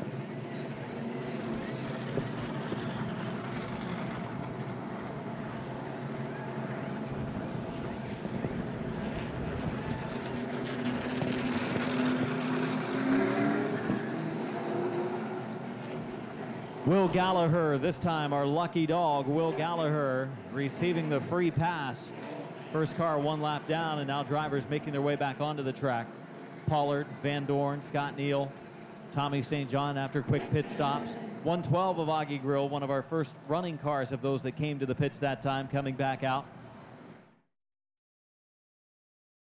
And just been some great races with some great competitors over the years. And maybe 15 years down the road, we'll look back and say, man, that Ross Kenseth guy, he used to win these Winchester 400s. That Eric Jones guy, he used to run here at the Winchester 400. Pretty neat stuff. Very neat, very privileged to be a part of the 43rd running of the Winchester 400. As the field got the 1 line to go signal from Chief Sutter, Brian Duncan, going green this time by. Coughlin Cars pace car pulls on the pit road.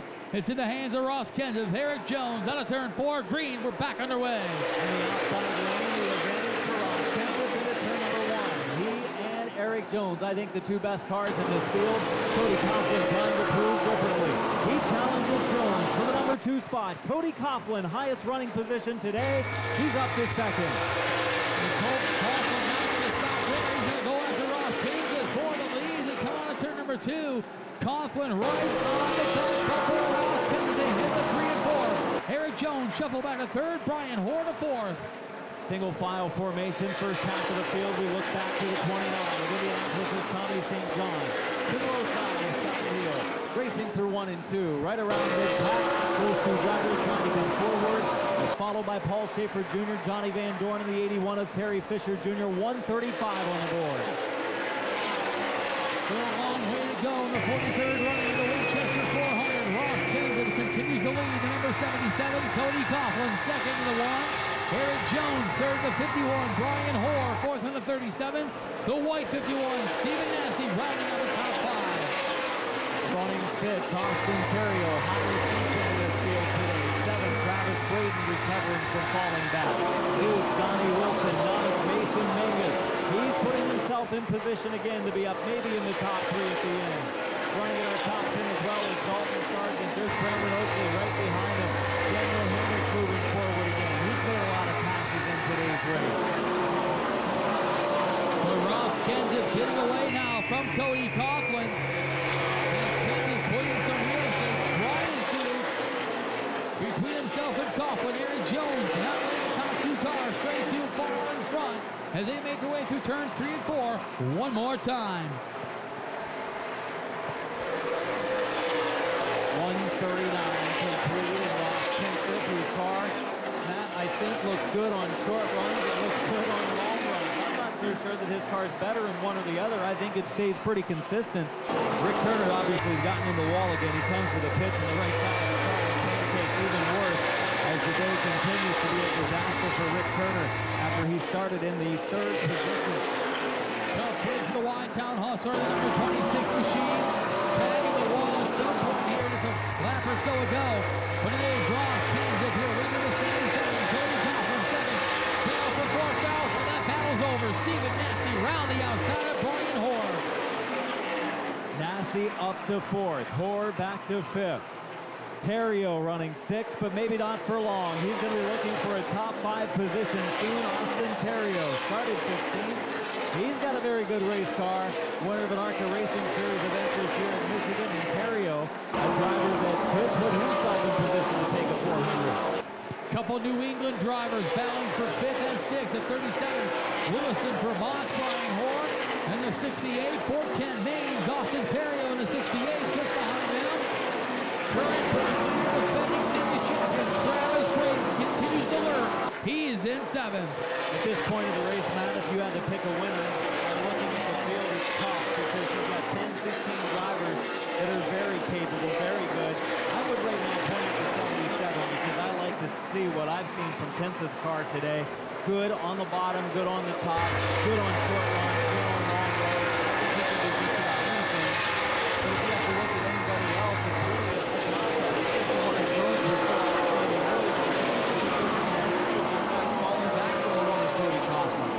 Coughlin has gotten better and better as the race wore on. As I said that, he bounces off the front stretch wall. But Coughlin keeps moving forward to the number 1 machine. But Coughlin has gotten better and better as this race is going on. As they'll come on turn number 4, look see if any damage to the Jegs.com machine. Doesn't appear to be lost. Top of this white wall on those tires. Just a little over 50 laps away from the halfway point of the 43rd running of the Winchester 400. Sunny conditions, cool conditions, very comfortable here in October. Much cooler than what we had a year ago. It was warm last year. I think it was 70s for the Winchester 400. Unseasonable at that point. It was very, very warm. Today, probably comfortable in these race cars. Very comfortable in these race cars. The fall season kind of a lot of rhyming here in Winchester, Indiana. Checking out the trees in the back. You see some color to them, but not nearly as much as you normally would see here this time of year in eastern Indiana. Good race today so far. We've seen a number of different movements, a number of lead changes.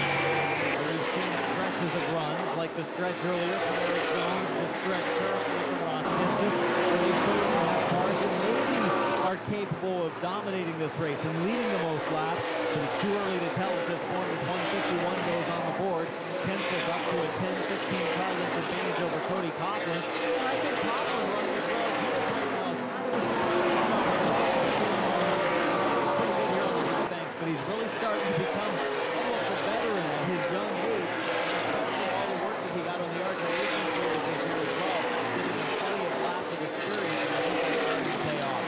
a very good season and 11 starts in the ARCA Racing Series presented by Menard. Running for Venturini Motorsports, picked up a career-high finish at Kansas Speedway.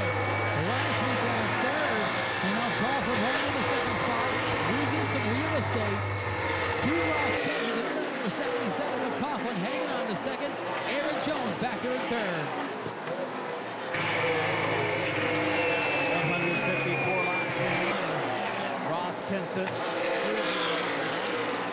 And I think Mason Mingus might have been the car we heard backfire coming off of turn number 4. If that's the case, his day could be back on the downhill slide, and he does look to be off the pace. Could be some initial problems for the 98.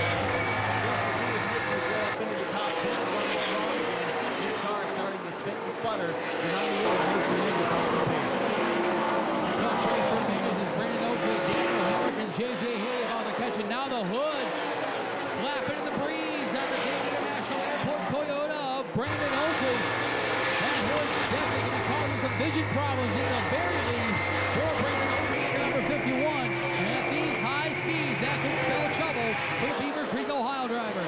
Hey, spotter, tell me when to turn. Tell me when to make a break because I'm having a hard time seeing. Fortunately for the 51 of Oakley, it is the front of the hood that's still attached, the back of the hood that's flapping, so it does go down once in a while. He breathes. He was able to see somewhat, but he can't be that straight out there driving because it's on and off. His vision has to be impaired somewhat. The Beaver Creek, Ohio driver, Brandon Oakley in the 51. Up front, Ross Kenseth hitting some traffic once again, beginning with a 47 of Alan Carnes. As goes around the Southern Super Series regular.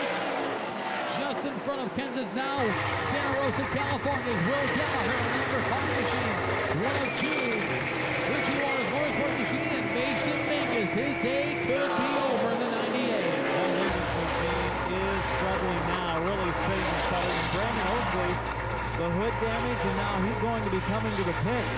Oakley's car seemed to have gotten real loose the last couple of laps, and he's going to bring it to pit road. Brandon Oakley in the 51 with maybe more issues than just the hood. It actually kind of collapsed in the middle, and I thought he was going to be able to see where he was going and what he was doing. The car got really, really free on exit of the turn, so maybe more problems for Oakley than just the hood itself. Looking back through the field, Ross Kenseth continues to show the way. The next car potentially go a lap down. The 112 of Augie Grill. You don't see that very often at all with a Hayden, Alabama driver. So Grill has made multiple pit stops here this afternoon. And on the racetrack right now, Grill currently running in the 18th spot, but is in danger of going a lap down because here comes race leader Ross Kenseth. Kenseth closing on a pretty strong pack of cars in the second half of our field. Grill, you mentioned, as well as Bubba Pollard, the 81 of Fisher, who we've seen have a great run a few years ago in the 500, where he finished third. Behind Fisher, in front of Fisher, rather, is Anderson Bowen, the 7 of Paul Schaefer Jr. and the 4 of Scott Neal. Those are some pretty stout competitors up in front of your leader, Ross Kenseth, and he has caught him. Kenseth right on the back bumper of Grill, just in front of Grill, as you mentioned, Bubba Pollard. Kenseth catching the back of the lead pack cars. And it's just amazing to me, Adam, that Brian Hoare in the 37 machine running the fifth spot, now 166 lap old tires, has not made a pit stop yet. Fuel may be a concern now for the Vermont driver.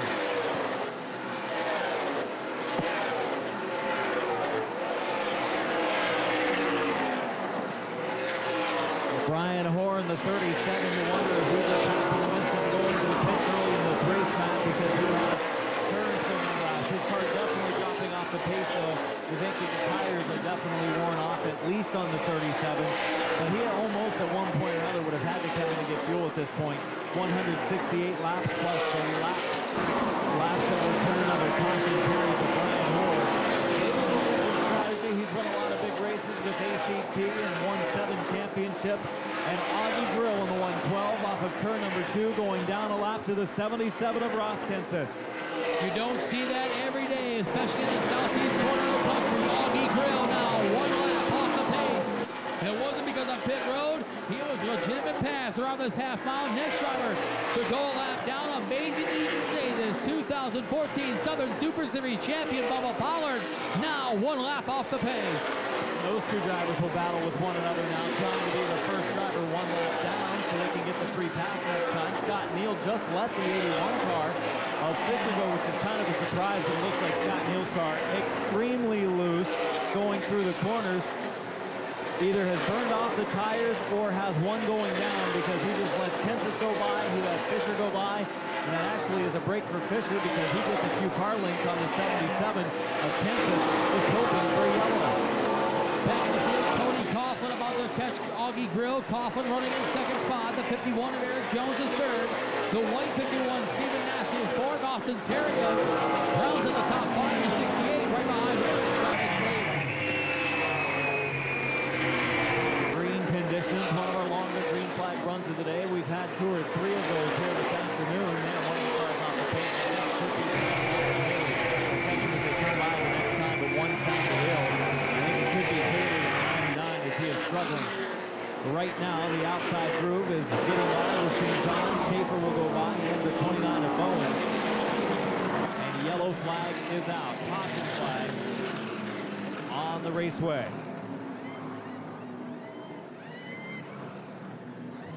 Yellow flag on the speedway, which is something Brian Hoare desperately wanted in the number 37. Caution for track conditions, just checking the track to make sure that we're okay at this stage of the race. 175 in, obviously report of maybe some liquid on the track.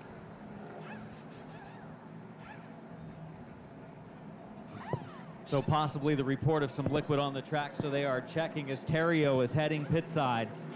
Terrio possibly with some fluid coming out of his number 68 machine goes to the pit. That would be a terrible break for Austin Terrio, a driver who's been strong at times in the first half of this race today. And Cody Coughlin looks to be making a pit stop. Ross Kenseth will make a pit stop. All the leaders look to be coming down pit road, including the 37 of Brian Hoare. His pit crew just to the left of us here in the announcer's booth. They're getting ready to make a pit stop. So with Brian pitted right in front of us, this will be his first pit stop. He went 176 laps on 1 tank of gas and 1 set of tires. Interesting strategy, to say the least, for the Williston, Vermont driver. A lot of drivers coming to the pits. We'll see which ones kind of get boxed in. We saw that the first time. We saw Kenseth. We saw the 51 of Jones. Both have good stops. Kenseth's going to come to a stop, our current leader right in front of us. Stops kind of deep in his box. 37 there of Brian Hoare right behind him. There comes Bowen into his pit stall, and it looks like Kenseth will have no problem getting out this time. He stops short in his box. He will get out in front of Jones, but he takes his gas can with him. Oh, tough break for Ross Kennedy. Now he loses the gas can. In the number 77, tough break for him. In the midst of all that, your new race leader, current points leader Travis Braden in the 01 machine. He elected to not pit, so Braden, now your leader in the 01.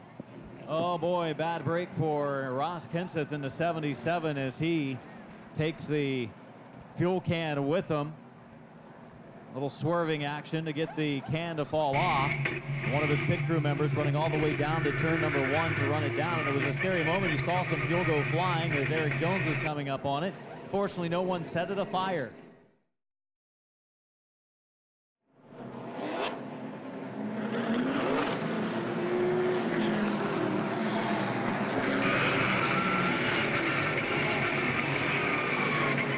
And we were just talking about Johnny Van Dorn. Look who's back on pit road. As the field is already doubled up, Van Dorn, as the crew back underneath the right rear of that LisaThomasSalon.com machine. Here comes the CarbonCars.com pace car. Van Dorn, St. John, an awful start of the 29. They're all over the place. The green flag comes out. Kenseth following Braden in through 1 and 2 in second, but he goes back to the low side, coming off of turn 2, battle for the lead. 17 laps until halfway this time. Braden the points leader and the former champion of a year ago, and Ross Kenseth, his closest challenger for this season, points to the inside lane. 1 and 2 points, 1 and 2 on the racetrack. track with Tommy St. John in third. Kansas to the inside of Travis Braden coming out of turn number 4. New leader, lap 184, Ross Kansas.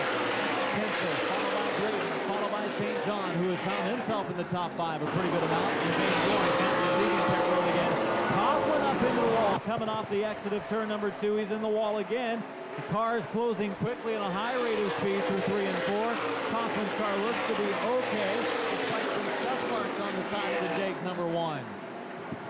Tommy St. John running in the third spot, the 29. Eric Jones, fourth to the 51. And after getting a free pass early this afternoon, Paul Schaefer Jr., the 17-year-old from Portage, Indiana, 2013 Indiana Motor Speedway track champion in the top 5 for the first time this afternoon. Austin Terrio running by himself, and Johnny Van Dorn back to the pits again. Doesn't look like he's going to win that second big race this year to get him that $10,000 bonus. He's back to pit road in the 71 car. It is Pensive leading and pulling away. He's got his closest challenger that he's had so far in this one, the 51 of Eric Jones running back and forth. And Cody Coughlin to the pits after a couple of scruffs with the wall during the course of this 400 on pit road under green flag conditions. Austin Terrio off the pace in a 68 machine as the leaders charging down the Ford campaign driver. Kansas works the outside as Cody Coughlin makes his way back on the racetrack. Johnny Van Dorn back on pit road. He is multiple laps down. It appears his chance at winning the 400 is over for another season. This time by 190 in the points. Ross Kansas your leader. Travis Braden second to 01. Tommy St. John third to 29. Eric Jones fourth to 51. Paul Schaefer Jr. in fifth. A great run for the Portage, Indiana teenager. Stephen Massey in 6th. Check that. 7th. Donnie Wilson able to get by in turns 3 and 4. Dropping Massey back to 7th. Hemrick running in 8th. And Hemrick, do not count Daniel Hemrick out of this one yet. He's in the top 10. He's going to be strong, I think, the rest of the way. Battle's going on a little deeper. Just out of the top 10. We've got the 5 moving up low side. We've got Scott Neal in the 4. The 1 of Cody Coughlin all racing to the inside of Brian Horn. Brian Horn struggling right now after that pit stop. Last car on the lead lap is the 112 of Augie Grill.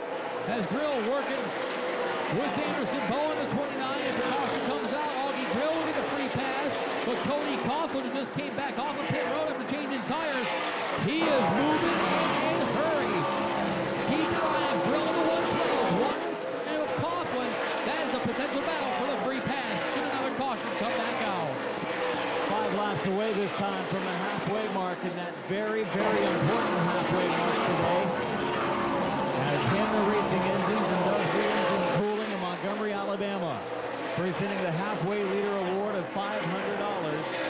And right now, Pensive looks like he has it all but wrapped up. A half straightaway lead on Travis Braden, who's running well. St. John, who's a bit of a surprise right now. And Eric Jones, who was dominant early, just right now settled in the top 5. And something you didn't want to see for the Johnny Van Dorn fans, the car being pushed into the infield. Van Dorn done in the number 71. 197 complete for Ross Kenseth. Travis Braden, Tommy St. John, Eric Jones, and for the 5th position now, Donnie Wilson, the Oklahoma City driver on the move. And right behind them, Daniel Hemrick continues to move forward. Indianapolis, North Carolina's Daniel Hemrick up another position. Hemrick gets past Massey. Now he'll set his sights on Donnie Wilson, number 2, and Wilson working the inside of Paul Schaefer Jr. for the 5th position. This time by 199 in the books for Ross Kenseth. In the number 77, Travis Braden second to 01. Tommy St. John, good run for him. Third spot, number 29.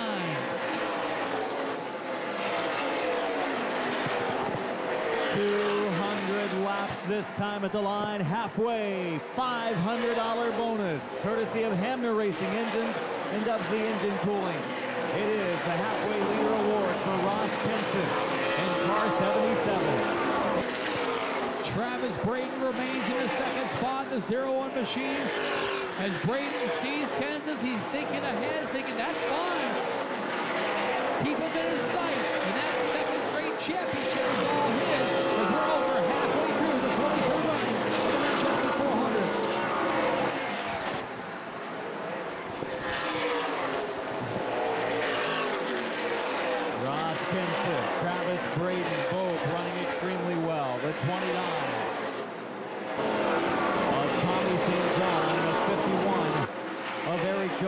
the 7 of Paul Schaefer Jr. How about Schaefer's run in that number 7 car? Very impressed with the first-year competitor on the Super Series Tour. Paul Schaefer Jr. struggled a little bit at the beginning of the 2014 season. Coming from the flat half mile. Oh, we got trouble. Caution flag on. Oh, big contact by Will Gallagher in the turn 4 wall. Caution flag will fly. Gallagher, hard contact. Gallagher going to his pit stall, but the damage underneath the rear of that car a little too much for him to continue. Austin Terrio back down pit road in the 68. We have crossed the halfway mark. Congratulations to Ross Kenseth and the Boyne Machine Company.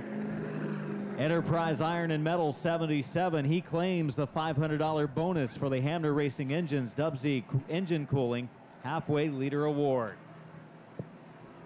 And the free pass to go to the 112 of Augie Grill, the Hayden, Alabama driver. And that Grand American race car Chevrolet went down a lap a little while ago, now back on the lead lap thanks to the free pass. 205 laps completed, pit stops expected, and it looks like Travis Brayton will be coming down pit road along with the 3rd place car, Tommy St. John, the 5th place car, Paul Schaefer Jr., looks like Anderson Bowen, Brian Hoare, J.J. Haley, all coming down pit road as well. Didn't see a lot as far as pit stops go for Brian Hoare in the first part of this race today, but Brian Hoare in the 37, after that last pit stop, really had some issues, fell deep in the field, and now the 37 making another stop. Also joining him will be the 99 of J.J. Haley and the 68 of Austin Terrio. 206 will be on the board, and Ross Kenseth looking strong again this year, 2nd place in CRA points, but no wins in 2014. He's been a winner of the Winchester 400. He's won the All-American race. He's won at Anderson. He's won the big ones when it comes to racing in the Midwest and in short track racing across the country, but Ross Kenseth hasn't won in 2014. He would like to win his 2nd Winchester 400 out of the last 3 events on the high banks for 400 lap races, and right now he has what seems to be the strongest car. 206 in the books, 194 to go.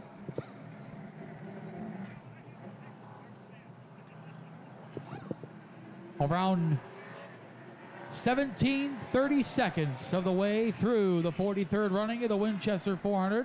That is hashtag PrearMath on Twitter. Got your math working out today. I got a 1/20th in earlier in this race. I heard that. I was impressed. That was very, very cool. That's a small fraction. Right. Small percentage. A trio of Southern Super Series stars come down pit road. Augie Grill, who got the free pass. Also Bubba Pollard in the 26. Alan Carnes in the 47. Then you got New England's Austin Terrio back on the pit road in the 68. J.J. Haley comes back down pit road. He is on the lead lap of the 99. And with Johnny Van Dorn out of this event, Daniel Hemrick, the only driver left, who can claim the $10,000 bonus as part of the Jegs Triple Crown Series. Hemrick, the winner of the Red Bud 300 at Anderson Speedway on June 14th. On turn number 4, green flags out. We're back underway here at Winchester Speedway. Cars on the high side moving forward. Wilson has a chance to drop up in line in the 4th position after restarting 3rd. He'll stay alongside Hemrick coming off of 2. Both cars bobble a little bit, but they continue on single file formation, the top 5. And in the 5th spot, Dalton Sargent in car number 5. The 16-year-old from Boca Raton, Florida, Dalton Sargent, a career run for the young man. In the top 5 of the Winchester 400. Right behind Donnie Wilson as they make their way out of turn number 4, completing lap to 11. A lot of people looking around saying, who is Dalton Sargent? And that's basically what we think as well. Dalton Sargent, though, turning a lot ahead, making a name here in the first half and now beyond the first half of the race. Running 5th, Dalton Sargent. Up front, Ross Kenseth continues to lead the 77. Eric Jones riding 2nd spot now, the 51. Jones has been lurking in the top 3 all day long. Now Jones right on the back bumper of Kenseth as they come out of 4, completing lap 213. And for the first time in a good while, we see Eric Jones flexing some muscle. Coming off of turn number 2, looking to the low side. Looking back mid-pack, Scott Neal was right up along the outside retaining wall, but back to the front for 3rd. Donnie Wilson looking high on the 98 of Hemrick. And Hemrick watching the leaders battle, and Ross Kenseth has taken his car to a little bit of a lower lane.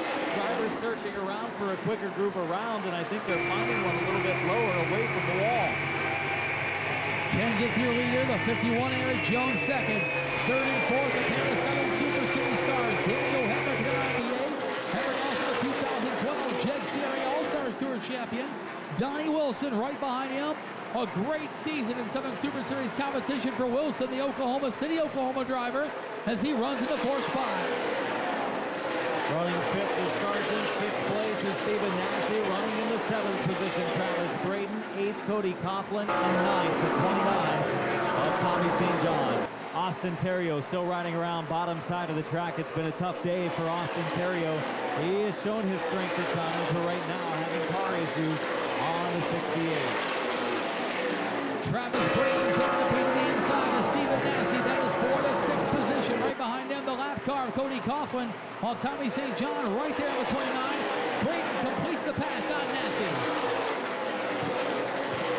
Donnie Wilson, just as he started a mounted challenge at the 98 of Daniel Hemrick got way sideways. Cody Coughlin, after a couple scuff-ups with the wall, he gets to the low side. The 51, 3 and 4. Stephen Nassy dropping back a spot or two. Tommy St. John coming up as well. Single file all the way back to Army Grill. He started to look to the low side of Paul Schaefer Jr. We saw Schaefer before one of the recent cautions up in our top 5. Terry Fisher Jr. mired deep in the field in the 81 car. Fisher, he has had a top 3 run in a 400 here at Winchester just a few years ago. Ross Kenseth continues to show the way. The number 77, Aaron Jones, second. Daniel Hemrick, third. The 98 car. As you mentioned, Austin Terry on a very tough rating. He goes down another lap in the 68. Potential battle brewing for the 5th spot. The 5 adults starting the 01. Travis Braden. Braden getting close. That 16-year-old from Boca Raton, Florida. 2-2-2. That's what's on the board right now. 178 laps to go for the leader, Ross Kenseth. By far the best car in this field today. I thought Jones was going to challenge him during this green flag run. But Kenseth, for the first time in any of the races that I've done this year, Matt, you've seen him more than I have, but Kenseth right now showing he has a car that can get to victory lane. All season long, Kenseth has been the top 5, top 10 all year long. Lucas Oil Raceway in July, he was stout, had a chance to win that before problems. He hasn't been stellar, but he's been steady all season long, and that's one of the main reasons why he is the only other driver mathematically alive. And this is the chase for 2014 ARCA CRA Super Series Championship. Of course, Travis Braden going on in perfect run, 11 consecutive top 5 finishes, dating back to May 31st. But Kenseth, this is the strongest we've seen him all year long.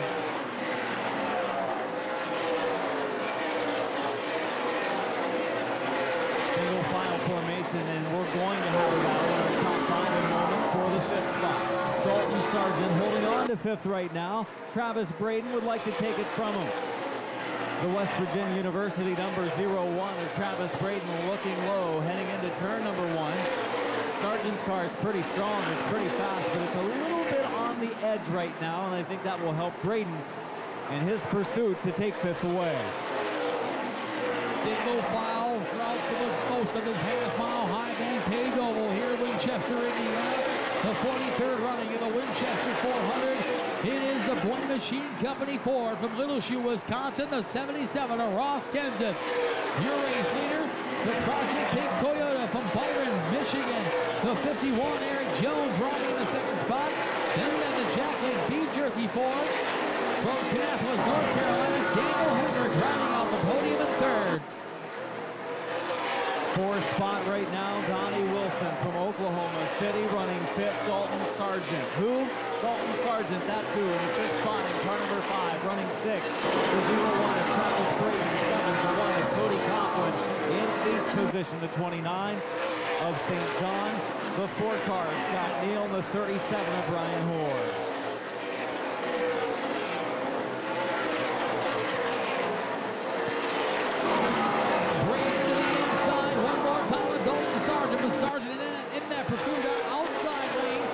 Braden making the inside work. They're side by side going into turns 1 and 2.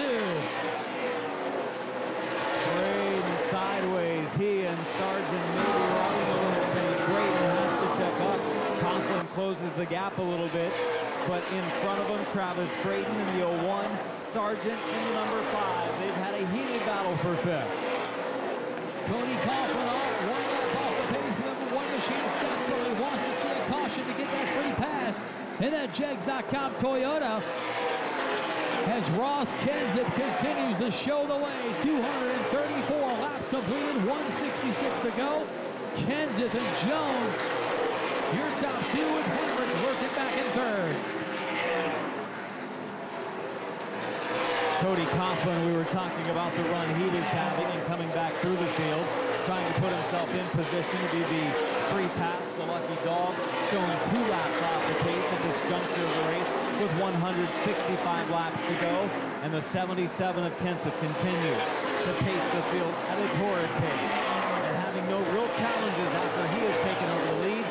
Jones closed a little bit on the last restart. No challenge was really made, and he was eventually able to pull away to a 10-car length lead. And how much does Ross Kenseth really show him as hard as he has to, as hard as he can, or just kind of out there cruising, keeping a little bit of a gap between himself and Eric Jones. With Conklin 2 laps on the pace, there's only 1 car, 1 lap down. That is the 26 of Bubba Pollard, 2014-7 Super Series champion. But he would want a caution pretty quick as he reaches the end of the back straightaway. Ross Kenseth comes out of turn number 2. Kenseth out in cars, about a turn ahead of him coming off of the 4th corner. 2:39 on the board for the 77 of Kenseth. I would say within the next 5 laps or so, he's going to start working into some heavy traffic again. He'll have Carnes first, then he'll have the 26 of Pollard, and then he'll start to get dicey because he's going to catch Brandon Oakley, he's going to catch Fisher, he's going to catch Haley, Schaefer, Bowen, and maybe even Massey in that group of cars. Jones starting to lose some ground on the 77 of Kenseth. And Jones is second, Henrik third, Wilson fourth. The battle reassumes. 4th, 5th between the 5 of Dalton, Sargent, the 0-1 of Travis Braden. Braden to the inside of his fellow, tucks back in behind, now he dives to the bottom, coming out of turn number 2. Braden out of the challenge earlier. They had some contact. The 0-1 of Braden, but he was able to regroup, and now he's caught him again. As that battle for the 4th and 5th positions continue. Daniel Hemrick in the 98 car was running in our top 5. Still cruising around in our top 5. However, obviously having issues with his transponder as Hemrick has fallen off of the scoreboard in the infield. Kenseth closing the gap on the first car, 1 lap down, which is the 26 of Bubba Pollard. 2:44 in the books that time by. Has Kenseth, Jones, Hemrick, your top 3. Wilson 4th. Sargent got away from Travis Braden 1 more time. Not a fluke that Sargent was in the top 5 earlier in this race. He's putting on a pretty good show right now in our top 5. So the Sargent machine running well in the top 5.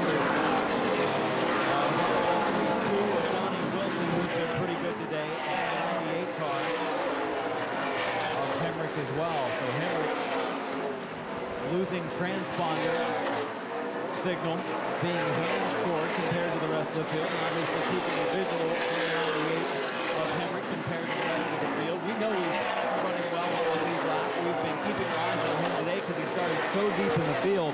Daniel Hemrick, 29th when he started today, and he's in the top 5 cars.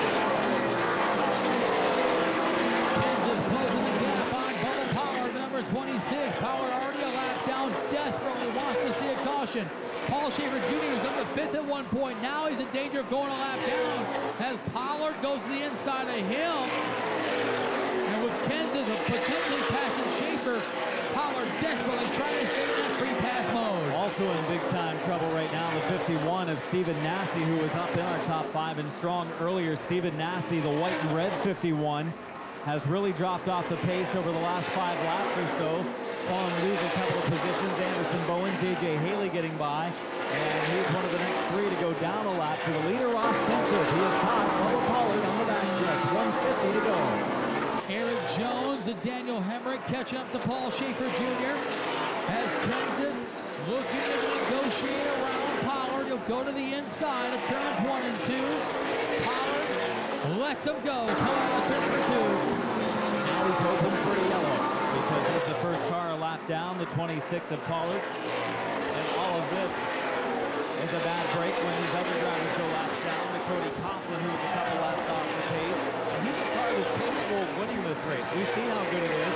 He's still running with some of the faster cars on the track, but Cody Coughlin finds himself a couple of laps down, and every time somebody else goes a lap down, it's going to put him in worse position to get the next 3 passes. Nice long green flag stretch here in the 43rd running of the Winchester 400. As Bubba Pollard off the pace in the 26 machine, perhaps letting Jones and Hemrick go. That is a good battle for a second. What a save by Eric Jones coming off of turn number 4. Yeah, Jones is hanging on. We saw him fade a little bit earlier in this race on the long run. It helped Kenseth get away, and coming off of the turn, Jones' car not as good as Hemrick. For second position in 3 and 4, moved Daniel Hemrick up to second. Hemrick minus his transponder, second place right now. The 98 machine gets by Eric Jones. Up front, Ross Kenseth putting the 51 on Stephen Nassy a lap down. Nassy 12th on the racetrack, first car, 1 lap down. Now 11 on the lead lap. And the final driver on the lead circuit with the leader, Ross Kenseth, is the 81 of Terry Fisher Jr. He's not far ahead entering turn number 3. Fisher finished 3rd in this race in 2009 to Kyle Busch and Brian Reedley. Right now, he's final car of the lap with J.J. Haley and Anderson Bowen right ahead of him.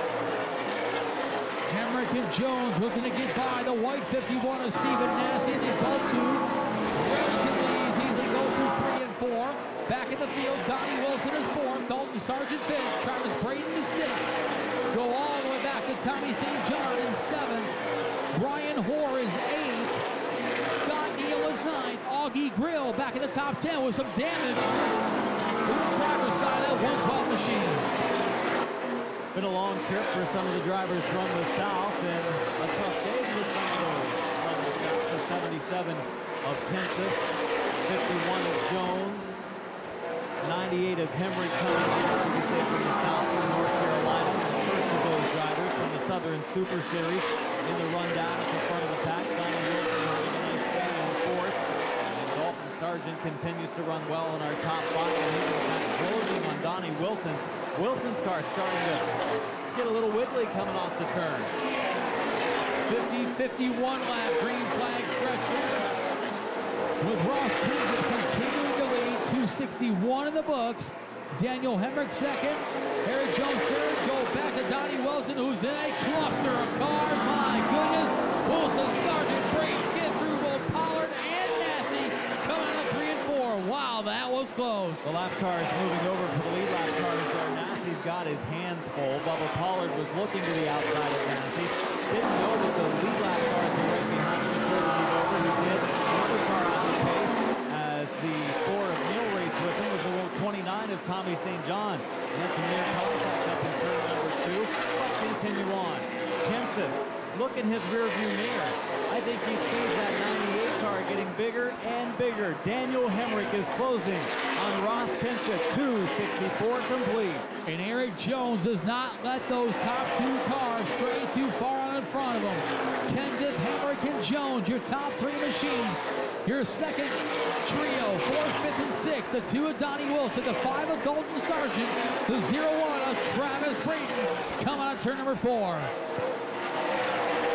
Cloudy conditions now this afternoon. Saw some abundant sunshine this morning when first arriving at the racetrack, but it has clouded up conditions good for a great racetrack today. And not a whole lot of liquids been put down, just a little bit here and there. Don't see a whole lot of drying agent thrown about the racetrack, and that's good news for race conditions. And I think we're going to get to see some racy conditions between our top 2. Hemrick got it down to about 2 car lengths in turn 4. They both go by the 99 of J.J. Haley. Last Last car in the lead lap.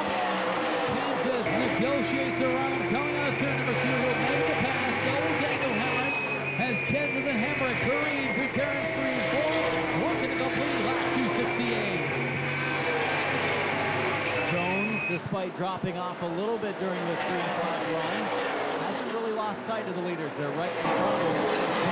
Maybe stepping it up some if he wants to hang on to that lead, continue to pull off those $25 lead lap bonus awards. We have had donated by a lot of fans, a lot of sponsors here this weekend.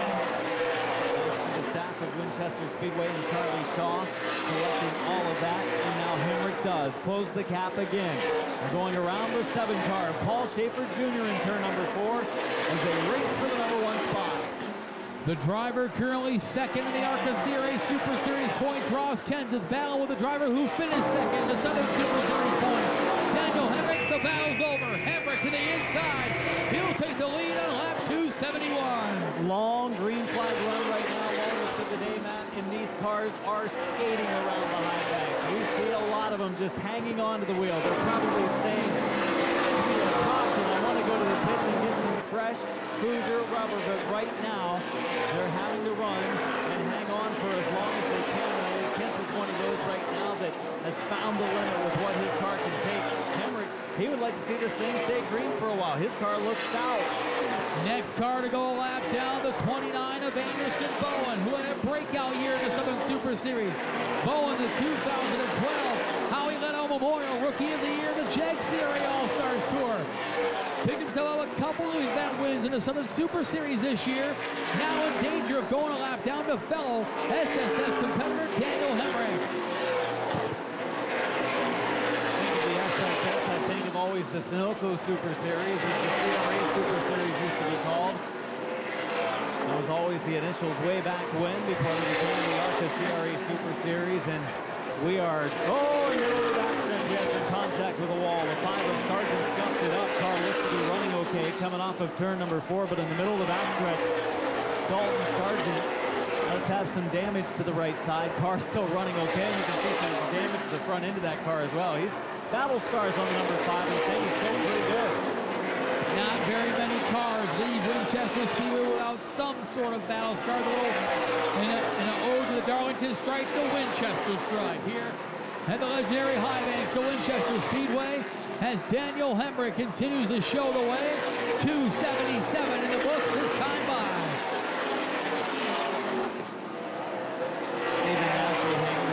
Car dropping over, allowing Bowen to go by and Hemrick to go by in the 98 as Daniel Hemrick leads the way. 278 laps completed the line, and we're coming up on what could be a competition caution here in just a few laps, Matt. We are approaching a caution period coming up soon. Well, we've got Hemrick leading. Kenseth is kind of stabilized there behind Hemrick. He hasn't really lost sight of him. Neither has Jones in the 51. 3 best cars in our field. Lay back in 4th and 5th, and 4th and 5th. Can't really complain what we see from the 2 of Donnie Wilson, 5 of Dalton Sargent. Made the mention talking about Donnie Wilson this weekend. If this were a Winchester 300, Donnie Wilson would have 3 Winchester rifles. Something seems to always happen after lap 300 for Donnie Wilson, especially over the last couple years. But Wilson, a good run so far in the 4th position. Right behind him, the battle for 5th rages up between the 5 of Dalton Sargent, the 01 of Travis Braden. And Cody Coughlin's got a great car, Matt. It's too bad he's a couple laps off the pace. May never get a chance to show in the final rundown how good his car was today. He's been in the top 5, and he will make a move on Braden and clear and come off of turn number 2. Despite being a couple laps down, that one car of Coughlin outstanding. Of course, he went the laps down, repairing the car after a step up with the wall where he hit a couple of times. The heart is coming off at 2. Last car in the lead lap. He's been in this position before, unfortunately. The 112 of Augie Grill. He is in 10th position. Last car on the lead lap. Daniel Hemrick closing in fast for fellow Southern Super Series competitor. As these drivers, as you mentioned, slipping and sliding around this half mile. Help us out. Give us a caution flag. You're going to see a lot of pit road action coming up soon. There is the caution, yellow flag on the raceway. Caution flag is out. This is a competition caution because we have completed 75 laps without a yellow under green flag conditions. Competition caution. We wondered if we would see a long enough run. We came close a couple of times earlier, up around the 50 mark or so, but we do get to 75 laps without a yellow. Brings out the caution, and I think many of these drivers in our field probably have smiles on their faces saying, thank goodness I was barely hanging on to it. I needed a yellow. Augie Grill, probably the biggest smile of all. He was the last car in the lead lap, in danger of going a lap down. Even bigger smile for 99 of J.J. Haley. He will get the free pass.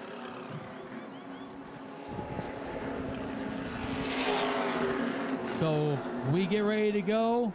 285 in the books, 115 remaining.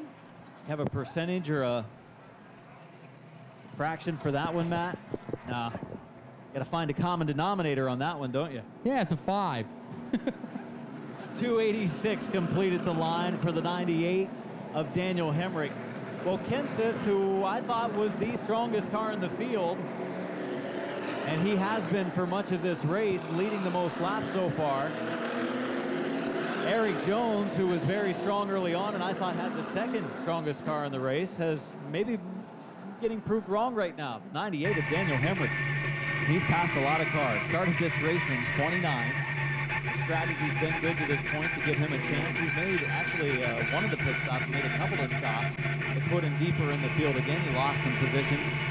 Nonetheless, he's the leader. Daniel Hemrick out of Kannapolis, North Carolina, wins today. He would get a $10,000 bonus because of a win earlier this season in the Red Bud race. Here we go. All 10 lead lap cars coming down pit road. And we'll watch the pit stops. Again, Eric Jones. Left side tires on the Project Pig 51. Watching the pit road action, Brian Hoare could have a potential problem right behind Ross Kenseth in the 77. Here comes Jones. He will beat Ross Kenseth off of pit road. Dalton Sargent beats a lot of drivers on pit road. He'll come out of pit road third. Donnie Wilson had to back up with fellow Southern Super Series competitor Augie Grill in front of him. Looks like Daniel Hemrick will make it out as well, the 98 machine. Scott Neal as well comes out between the Wilson machine and the 112 of Grill. 29 of St. John, 37 of Brian Hoare, finally out of his pit stall. And now the cars not on the lead lap will come pit side. We've got Eric Jones and Daniel Hemrick going to be the two that everybody's looking at. Though Travis Braden, he might be laying in the grass a little bit, just laying in the weeds, ready to strike here late in the event. And this is huge on the implications for the 2014 championship. Braden, if Kenseth is not able to make it back out, Braden locks up the championship.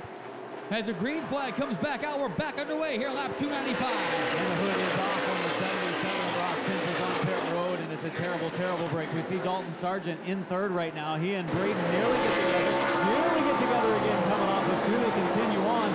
Scott Neal, after a tough weekend so far, he's put himself in contention, up in the top 10, running in the top 5 in a moment or so, I think. Scott Neal in the 4, racing hard on the outside lane. Donnie Wilson on the inside of Scott Neal is a battle for the fifth spot, just in front of them, Travis Braden. But up front, Daniel Hemrick in second with Eric Jones. Your leader to 51, Paul Schaefer Jr. comes down pit road. And Schaefer's had a good day at times today. He has got a lap down, and now he's gone more because he's on pit road under this green flag run. Just about to the lap 300 mark, 298 complete. Leading the way, Eric Jones. Second, Daniel Hemrick. His car may be better on longer run. Third, Dalton Sargent in the number 5, which is an amazing run for the 5 team right now. The 01 of Braden running 4th, and Donnie Wilson in 5th. Scott Neal, great run for the Middletown, Indiana driver. 6 car to finish. Hoosier State veteran Tommy St. John right behind him. Augie Grill has fought on his way back to 8th spot now. The 112 machine. Brian Hoare is not. In the number 37, go back to J.J. Haley in the 99. 300 laps complete, 100 laps to go. Scott Neal off the pace a bit in the 4 through 1 and 2. Here comes Brian Hoare in the 37.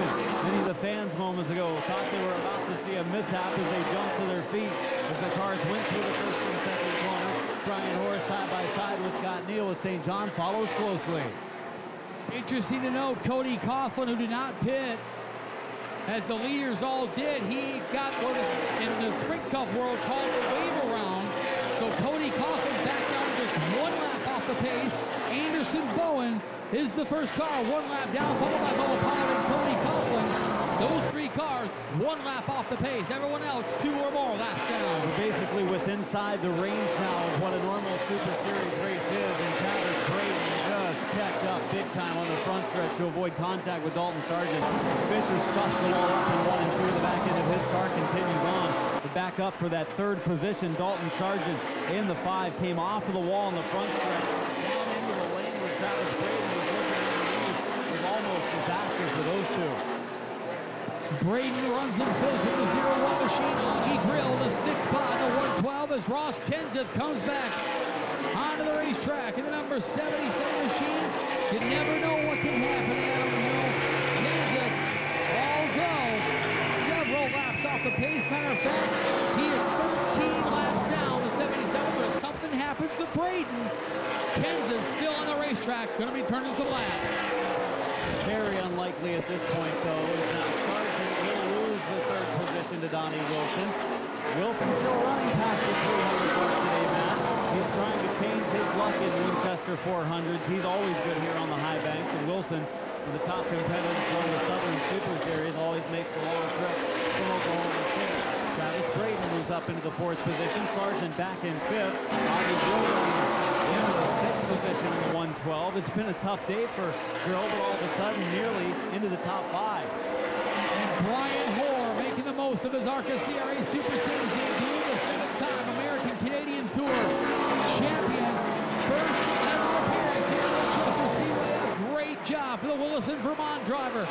Currently running in the 7th position. And Scott Neal, who was pretty racy at the start of this green flag run on the restart right now, continues to fade. He's had his hands full. He's on the edge. The 29 of Anderson Bowen is there. The other 29 of Tommy St. John, who at times today has been in the top 5. St. John has been another one of those sleepers today that has given himself a chance to compete. His car looks pretty good, and now all of a sudden the hood starts flapping in the breeze. St. John having a problem similar to what Brandon Oakley had a little while ago. That hood flapping away on the number 29 machine. St. John from Indianapolis, Indiana, the Davis Used Car Chevrolet. Almost looks like the same exact problem that we saw earlier for the Oakley machine is the hood flaps. There's a lot of air that goes across the hoods, and now Scott Neal has Anderson Bowen to the inside. Anderson Bowen, the first car, 1 lap down, the number 29 machine. In that free pass position, trying to put some distance between himself and the 26 of Bubba Pollard, who's the 2nd car, 1 lap off the pace. Cody Coughlin back there as well. Those 3 cars, 1 lap down, anxiously wanting that free pass. Augie Grill in the 112 with problems, and we've got a yellow at lap 313. Caution for the 112 of Augie Grill.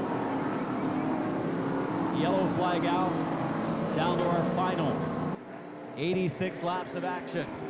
Dalton Sargent with heavy rear end damage to the number 5 machine. Sargent was 5th. Grill was 6th. As they get together going into turns 1 and 2, and now Grill limping around turn number 4. Grill heavy damage to that right front of the Grand American Race Cars machine. Tough break for the Hayden, Alabama driver. Augie Grill with the 112 and Dalton Sargent in the 5, making contact in 1 and 2. Grill disgusted, had the radio communication with Grill up here in the tower. He's a little distraught after the mishap in turn number 1, and now Sargent, who also I'm sure is distraught in the number 5, is going to be coming on to pit road. Sargent, what a great run in the top 5. Eric Jones coming to the pits.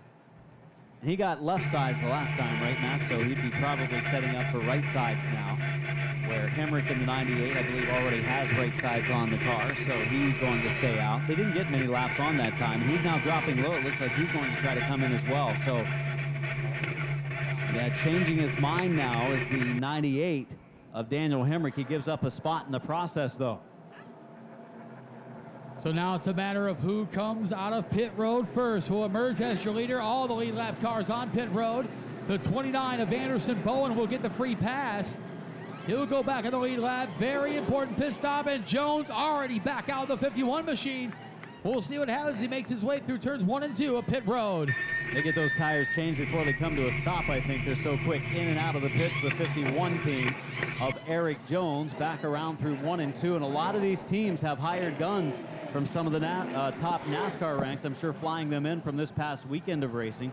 And back onto the racetrack, the 51 of Jones beats Hemrick out of the pits. The 01 of Braden rolls out of the pits third in line. The 2 of Wilson, the 4 of Scott Neal, the 99 of J.J. Haley, and the 37 of Brian Hoare.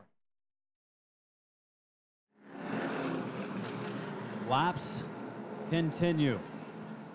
Click off of what we have left in this 43rd running of the Winchester 400, and Eric Jones leading a lot of laps early, but he's kind of laid back in our top 5. We know a portion of this race, and now late in the running, see if he takes control again.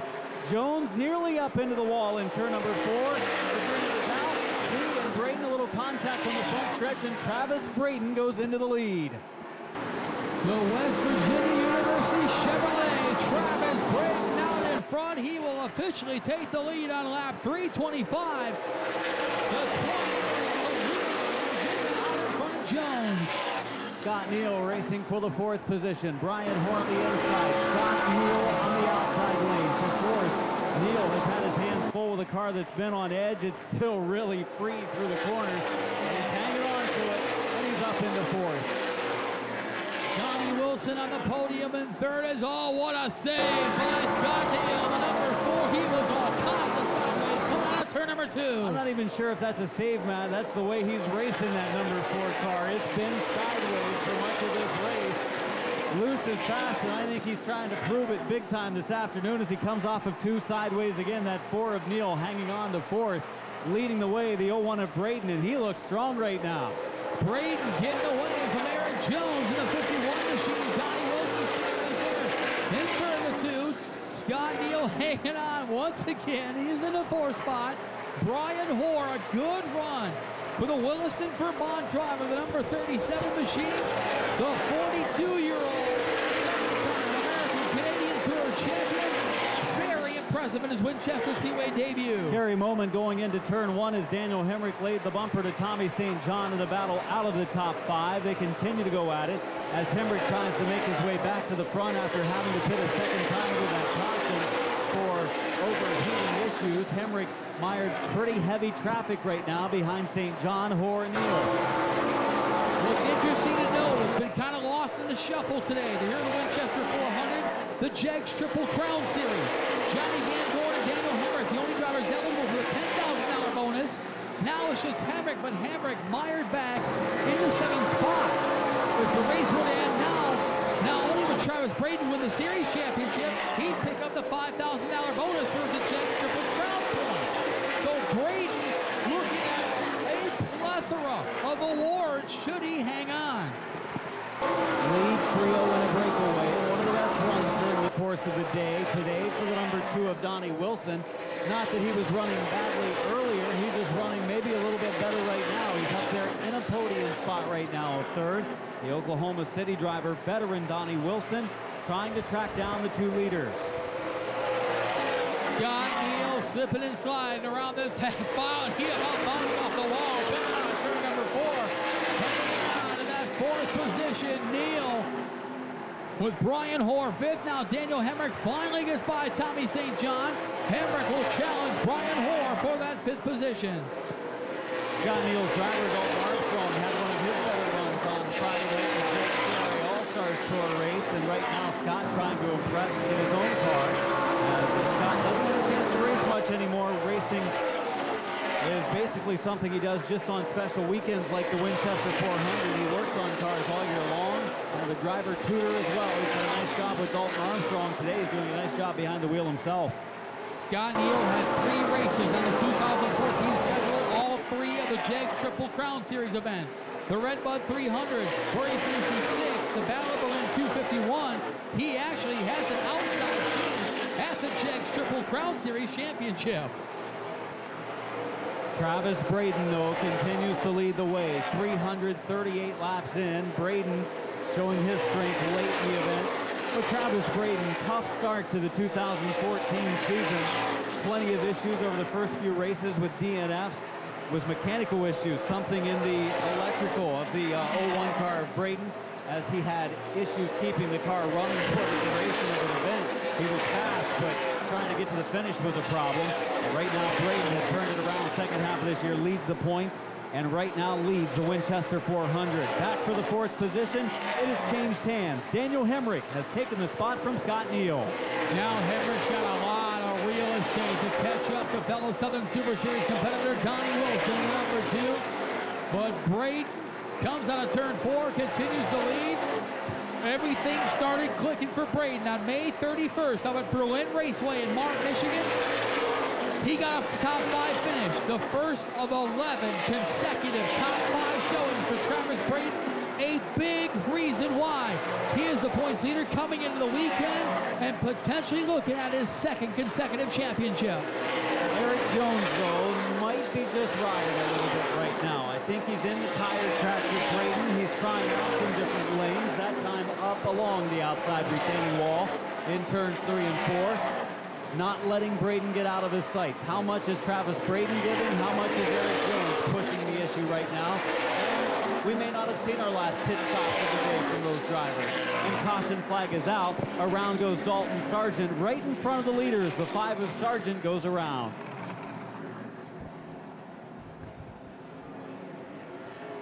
And that caution also a break for Daniel Hemrick, who has worked his way back up to 3rd. Not sure how the overheating situation is right now for Hemrick, but I know that 98 car of Hemrick is still very good. He's worked his way up into 4th, I should say, not 3rd, as Donnie Wilson runs in the 3rd spot. But we are about to see maybe a final time to the pits, Matt, possibly to make some final changes. It would not surprise one little bit to see some of these drivers make one final pit stop for a final run. Free pass would have went to Dalton Sargent, the number 5. He was the first car 1 lap down. Instead, that goes to the number 1 of Cody Coughlin, now back on the lead lap. And he's got a very good car as well. Cody's just been kind of riding back there, but he's been staying with some of the faster cars, and Cody Coughlin in car number 1 now back on the lead lap with the free pass. Anderson Bowen going to come to the pits, it looks like.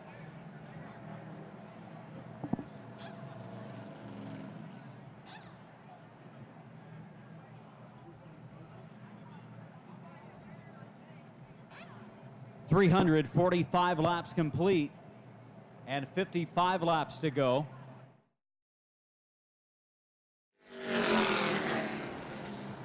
.348 laps in, just over 50 to go.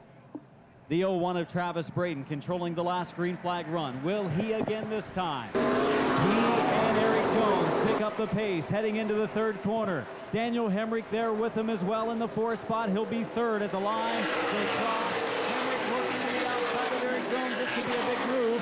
Jones able to clear him though. Coming off of turn number 2, we're single file through the top 6.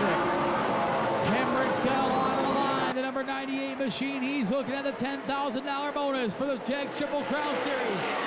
Any driver that can win 2 of the 3 Triple Crown races gets that 10 grand bonus. He's looking straight ahead at Eric Jones in the 51. Travis Braden to the 01. This time by 3, 51 in the books. Oh, and Scott Neal with a tire down hard into the outside retaining wall for Scott Neal down the banking off the racetrack. Scott Neal, debris thrown about. Debris all over the place and drivers running through it. Scott Neal hard into the wall in turns 3 and 4.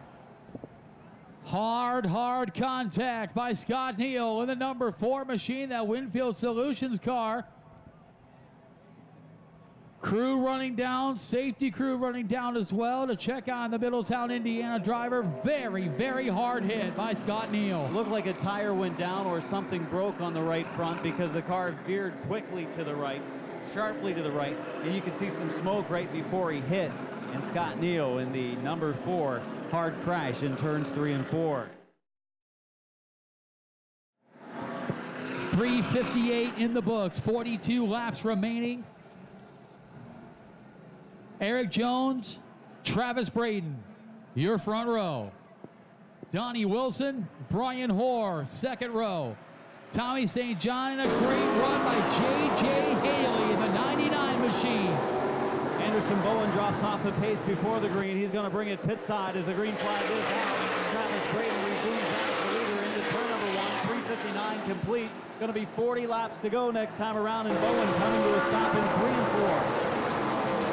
Bowen may not be able to make it. Oh, Braden tagging the wall in the 0-1 machine, but Jones your leader. Caution flag is out. Yellow flag on the raceway.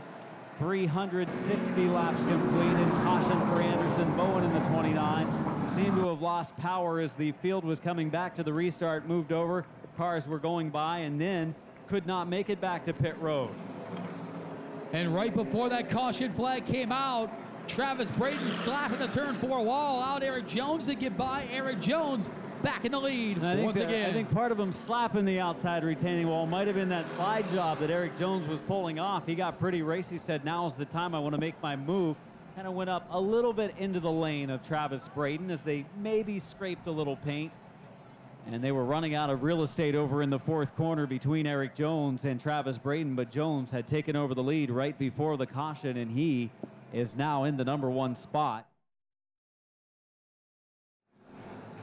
Tommy St. John restarting in 5th. J.J. Haley restarting in 6th. Daniel Hemrick restarting in 7th. Now he's on the low lane.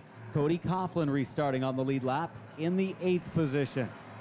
The leader is Eric Jones, looking for his 2nd straight Winchester 400 victory. Haley off the pace on this restart. Now gets up to speed. Braden racing hard with Jones. The green flag is back out. 35 to go.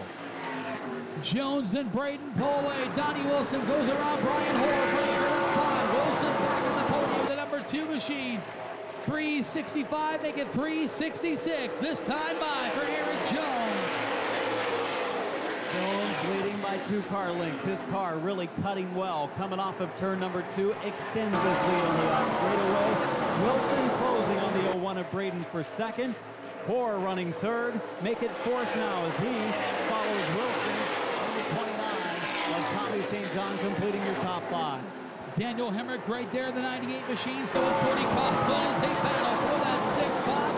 Coughlin round the outside of Hemrick. Coming out turn number 4. Not a whole lot of room there. Hemrick slams the door.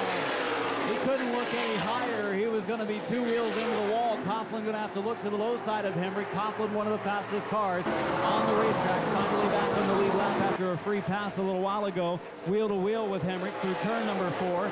Down the front stretch. He has him at the line, not giving each other a lot of room as they follow Tommy St. John's 29. Behind him, Stephen Nancy all kinds of sideways. He has J.J. Haley behind him. Ross Kenson's right there. Ken's at 13 laps off the pace. Just trying to turn laps, hoping for a small miracle. Here's late in the Winchester 400 with 30 to go. St. John was trying to keep the momentum down of the number 1 of Cody Coughlin through 3 and 4 last time around. They made a little contact. Then St. John gave him some room. Coughlin's car is outstanding right now. 30 to go. Make it 29 at the line. Brian Hoare next to be passed by Cody Coughlin. And Hemrick working on St. John at the same time. Coughlin now up to 4th. Coughlin perhaps the fastest car on the racetrack now. That Jegs.com Toyota. He's in 4th. He's got the fishing pole out now. Going to try to reel in Donnie Wilson for that 3rd position. But up front, Eric Jones continues to lead. The 1 of Coughlin running in 4th, but very quick. Hemrick has dropped off the pace in the 98 car. Daniel Hemrick, the Kannapolis, North Carolina driver, who has led in this race, has slowed. He's coming to pit road, and that Triple Crown deal just continues to change up a little bit as he and Van Dorn, the 2 that had a chance for 10,000, not going to happen today. And that opens the door wide for Travis Braden in more ways than one. Braden in 2nd spot right now. There's only 13 cars left on the racetrack right now for Travis Braden in the 01 machine. Looking good for a possible 2014 championship, which would be back-to-back for Braden. He needed to finish 13th or better. Kenseth not going to win this race, so it's going to be locked up for Travis Braden in the 0-1. 25 to go, make it 24 for the leader, Eric Jones. And not only that, Braden would also win the $5,000 bonus from Jegs for being the Triple Crown Point Series champion. Braden, that was huge for Daniel Hemrick in more than a couple ways with him dropping out. Braden staring straight at 2 championships. Now with nothing to lose, he's actually getting a little ground on Eric Jones. This one may not be over quite yet, and we've seen Jones today not quite as good on long runs as some of his other competitors, but only some of the best. One of those, Travis Braden, who is always good on the long runs. And right now he has closed it down to 3 car lengths. 379 will go on the board this time. The 51 of Eric Jones leads, but this one maybe not over yet.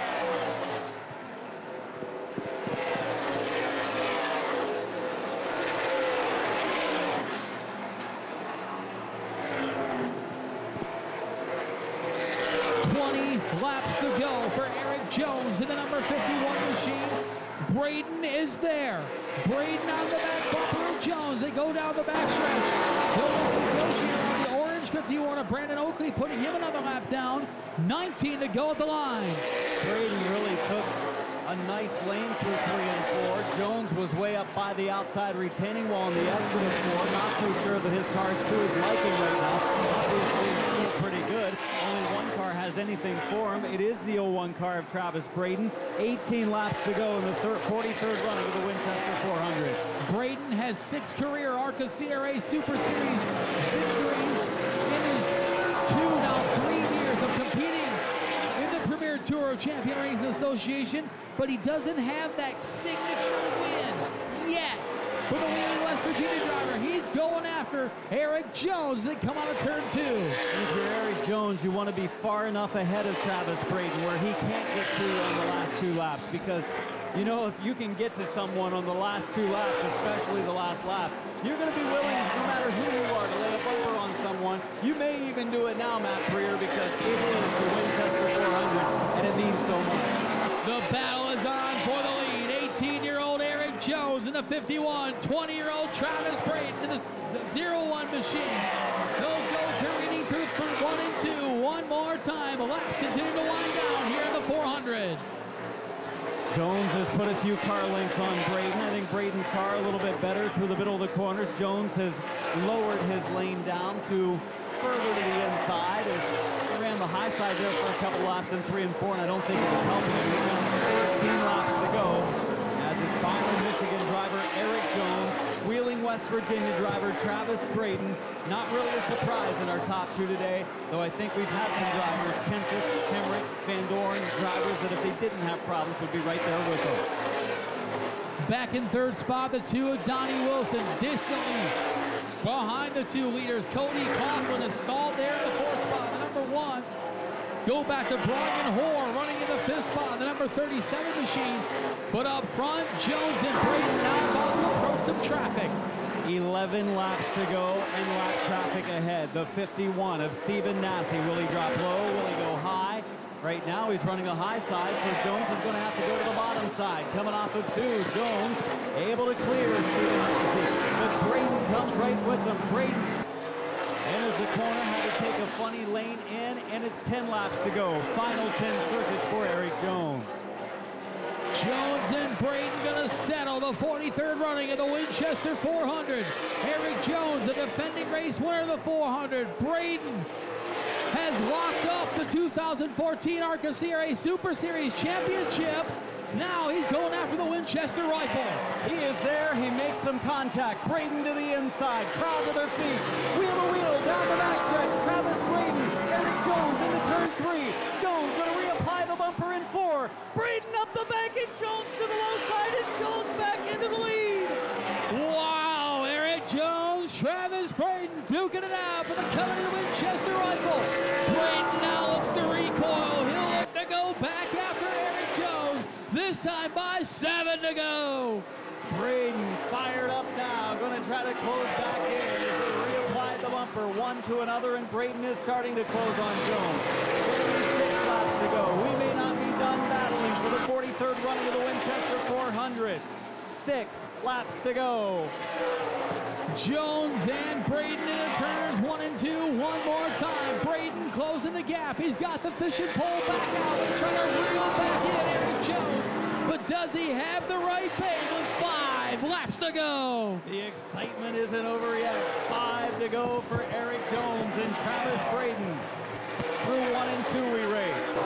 Down the back stretch, Jones leading. Braden closing in within 2 car lengths. Gonna be 4 to go this time.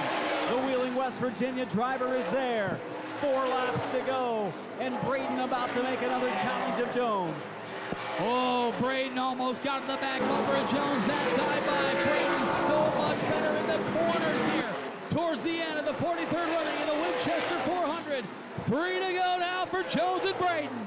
2 top young drivers in the Midwest and right now racing for the 400 at Winchester on a Sunday afternoon with braking distance. 2 laps to go this time at the line. Jones wants to see the checkered. Unfortunately, he has 2 laps to hold off the 01 of Braden. Braden's got the 2014 ARCA CRA Super Series Championship locked up. He's looking at the Jegs Triple Crown Series Championship. He's got him sewn up.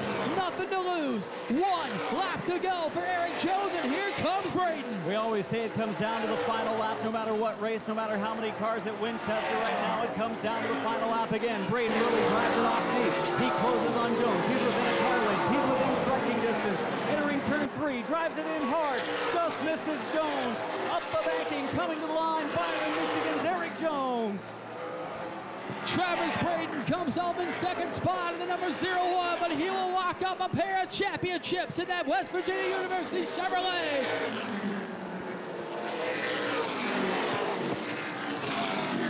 Race fans, a big round of applause for the ARCA CRA Super Series, powered by Jegs. Travis Braden may come home with a 2nd place finish, but he's going to leave Winchester, Indiana with 2 championships in that 01 machine. But there's your winner, Eric Jones in the 51.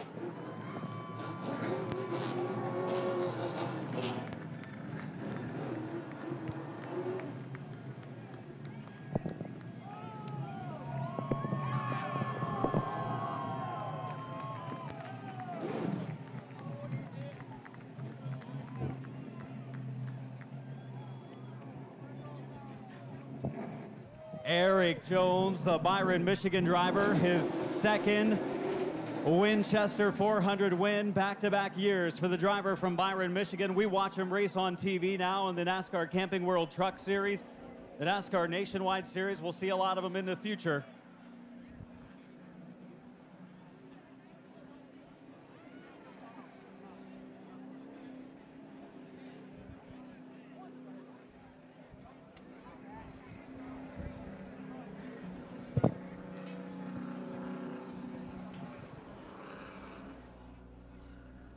Making his way around. Do want to thank you, race fans, leaving the track right now for your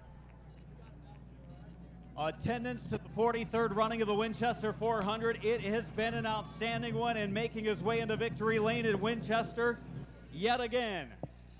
2nd year in a row for the Kyle Busch Foundation, Project Pink. Number 51 of Eric Jones. Victory. Once again, he's won 2 snowball derbies. He's won 2 Winchester 400s. And Jones ready to climb out with yet another big win in his career. A smile on his face as he hears from David Martin of On Track Ministries. His crew waiting along to the side for Jones to climb out in victory lane. Hans device off. Drink of water. He had to work for it, no doubt, losing the lead late in the race, getting it right back. Eric Jones, your winner of the Winchester 400.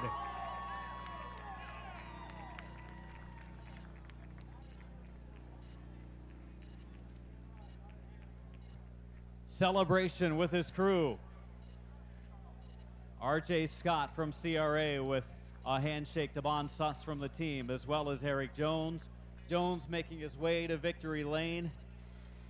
Wow, Eric, this car really good early on in the race. Then you kind of rode in the top 5 for a good part of the event. And then at the end, it was all on the line, and it was wild the last 10 laps. Yeah, that's for sure. We were really good early on that first run, and kind of getting through the middle part, we fell off a little bit. And, man, that last run, we got the toe knocked out early on that first restart, and then had to fight hard for it. But that second gun really, really meant a lot to me, and I didn't want to let it go. So awesome to get a win here with KBM 2 years in a row. Man, that's pretty cool. Hopefully we can come back and do it again. Not too many drivers can say they have 2 snowball derbies, 2 Winchester 400s. Pretty impressive stuff. That feels great. You know, having that second win in these races means the world to me. You know, it kind of proves your spot in those races. So, man, it was such a fun race at the end. I had to drive so hard, had to work hard for it, but just such a good car. Happy to have Project Pink on the car. That's awesome. So. Just cool to get a win here at Winchester. On behalf of people like me and Matt Preer, we get to call a lot of the races. People with CRA, a lot of the fans that come watch you guys race. It's fun watching you race on TV, but it's fun seeing you guys come back and compete with us still. Absolutely. I love these races. Love coming back and racing late models every chance I get. You know, I got one more marked on the schedule, fortunately, at the Derby, but this is one I was truly looking forward to all year. And it's just such a fun race, such a hard race, such a long race. It just really works all parts of your race team. So to pick up a win feels great. Congratulations. Thank you. Your winner, Eric Jones.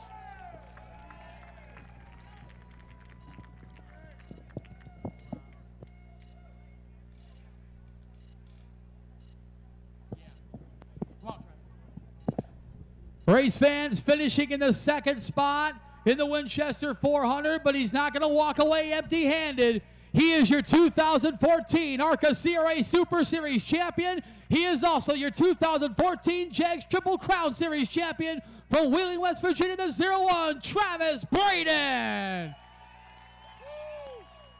Travis, that was a lot of fun to watch between you and Eric Jones. My goodness, tell us about it. You know, I mean, obviously the only thing that could have made it any better was if it would have been the winner, but that was a lot of fun, and you know, I wanted to get that shot to win the race, and you know, we did pull it off, but you can't complain running against those guys, and we had the better car there at the end. It was just, you know, it's so hard to pass, and I didn't want to, you know, completely take Eric out, and he didn't want to take me out either. So, man, that was some great racing, you know, bumping and running, some beating and banging, but nobody wrecked, and you know, that's how you do it. That's how you do it at Winchester. Without a doubt, man. Now, you know, this season started out the first 3 races, 3 DNFs. You're thinking, oh, my goodness, how are we possibly going to repeat? But from May 31st at Berlin Raceway until right now, another top 5 finish, man. Matter of fact, make it 12 top 5 finishes in a row. Yeah, it was to show how good these guys have been all year and consistent. And, you know, if you look at the races that we didn't finish, we had top 5s going there. So it would have been pretty much a whole year of fives and a couple more wins maybe. And, you know, these guys did a great job. Every time we go, I don't have a whole lot to complain about. So that's what you shoot for. And I can't thank them enough. Gary did a great job this year. And I've learned a lot of great things behind the wheel of a race car from him and all these guys, and had a lot of fun, man. It was a great year. You were the first driver, the second driver in ARCA CRA Super Series history to repeat as champion. Only one other driver has done it, Johnny Van Dorn. Yeah, that's some great company to be in, obviously, and that kind of brings up, I noticed that Johnny had some troubles there, and I was kind of feeling bad for him there throughout the race, but company to be in, and hey, we did what we could do all year. That was kind of the thing I kept telling you. We weren't looking for a championship run. We were looking to win races, and if you win races, championship comes right along with it. Without a doubt. Ladies and gentlemen, your 2014 ARCA CRA Super Series champion for the second year in a row, JAGS Triple Crown Series champion.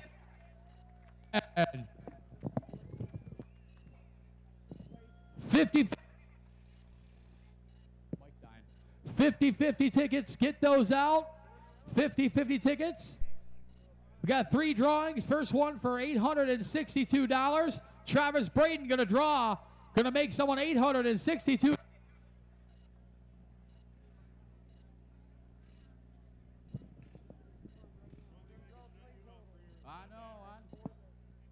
This is for the money. Blue ticket 262512. That's 262512 for $862. for a $200 Jegs gift certificate, 284-902. That's 284-902. And last but certainly not least, for a $100 Jegs gift certificate, 880-717. That's 880-717. Go to the office to claim your prize. Adam Mackey standing by with your third place driver, Donnie Wilson. Donnie, great run today. You said your car was really good, just not good enough for those top two, and they were pretty stout. But I thought you were going to have a chance to win this thing. When they started to play bumper cars at the front of the field, and you were saying, oh, I wouldn't have minded if they maybe scuffed up the wall a little bit. I'd like to have been out front. Yeah, we had a great car, you know, top 5 car pretty much all day. Our adjustments were pretty good. We was just a little bit too tight at the end. You know, I didn't have enough to keep up with them two. You know, it was a great race between them two. I'm just happy to finish top 3 and got all the fenders on it and finally get 400 laps here. Finally get 400 laps. You've had great cars in the past, sometimes better than what you had today compared to the competition, where you just didn't make the full 400. You wanted to do that this weekend. You did. Congratulations. Good luck at the Snowball Derby. Thank you. Donnie Wilson, a top 5 run today, a podium finish. Cody Coughlin, a top 5 run for the number 1 car today. Cody, this Jegs.com machine was very good. You were in the top 5 for much of the day. Had a couple scuff-ups with the wall, got down a couple of laps, but you and your team recovered nicely. Good job on getting back up in the top 5. Well, when you pop 2 tires, you'll tend to hit the wall. But, you know, it was a good fight with our Jegs.com Toyota. We had probably a winning car, and, you know, situations happen. But, you know, it's hard to be mad about, you know, 4th at the 400, but I am. So, we'll just have to get better. The good thing about being mad about being 4th in the 400 is that you're obviously good enough to be up there and compete. Some guys might be out in 10th or 11th, say, hey, I'll be happy with a 4th, but today there were some pretty strong challengers up there. You were one of them, running on the a lap or 2 down with the leaders for a while. Again, good job on the recovery today for a top 5. Thanks. Cody Coughlin in the top 5 today, and on to our 5th place finisher, Brian Horn, car number 37.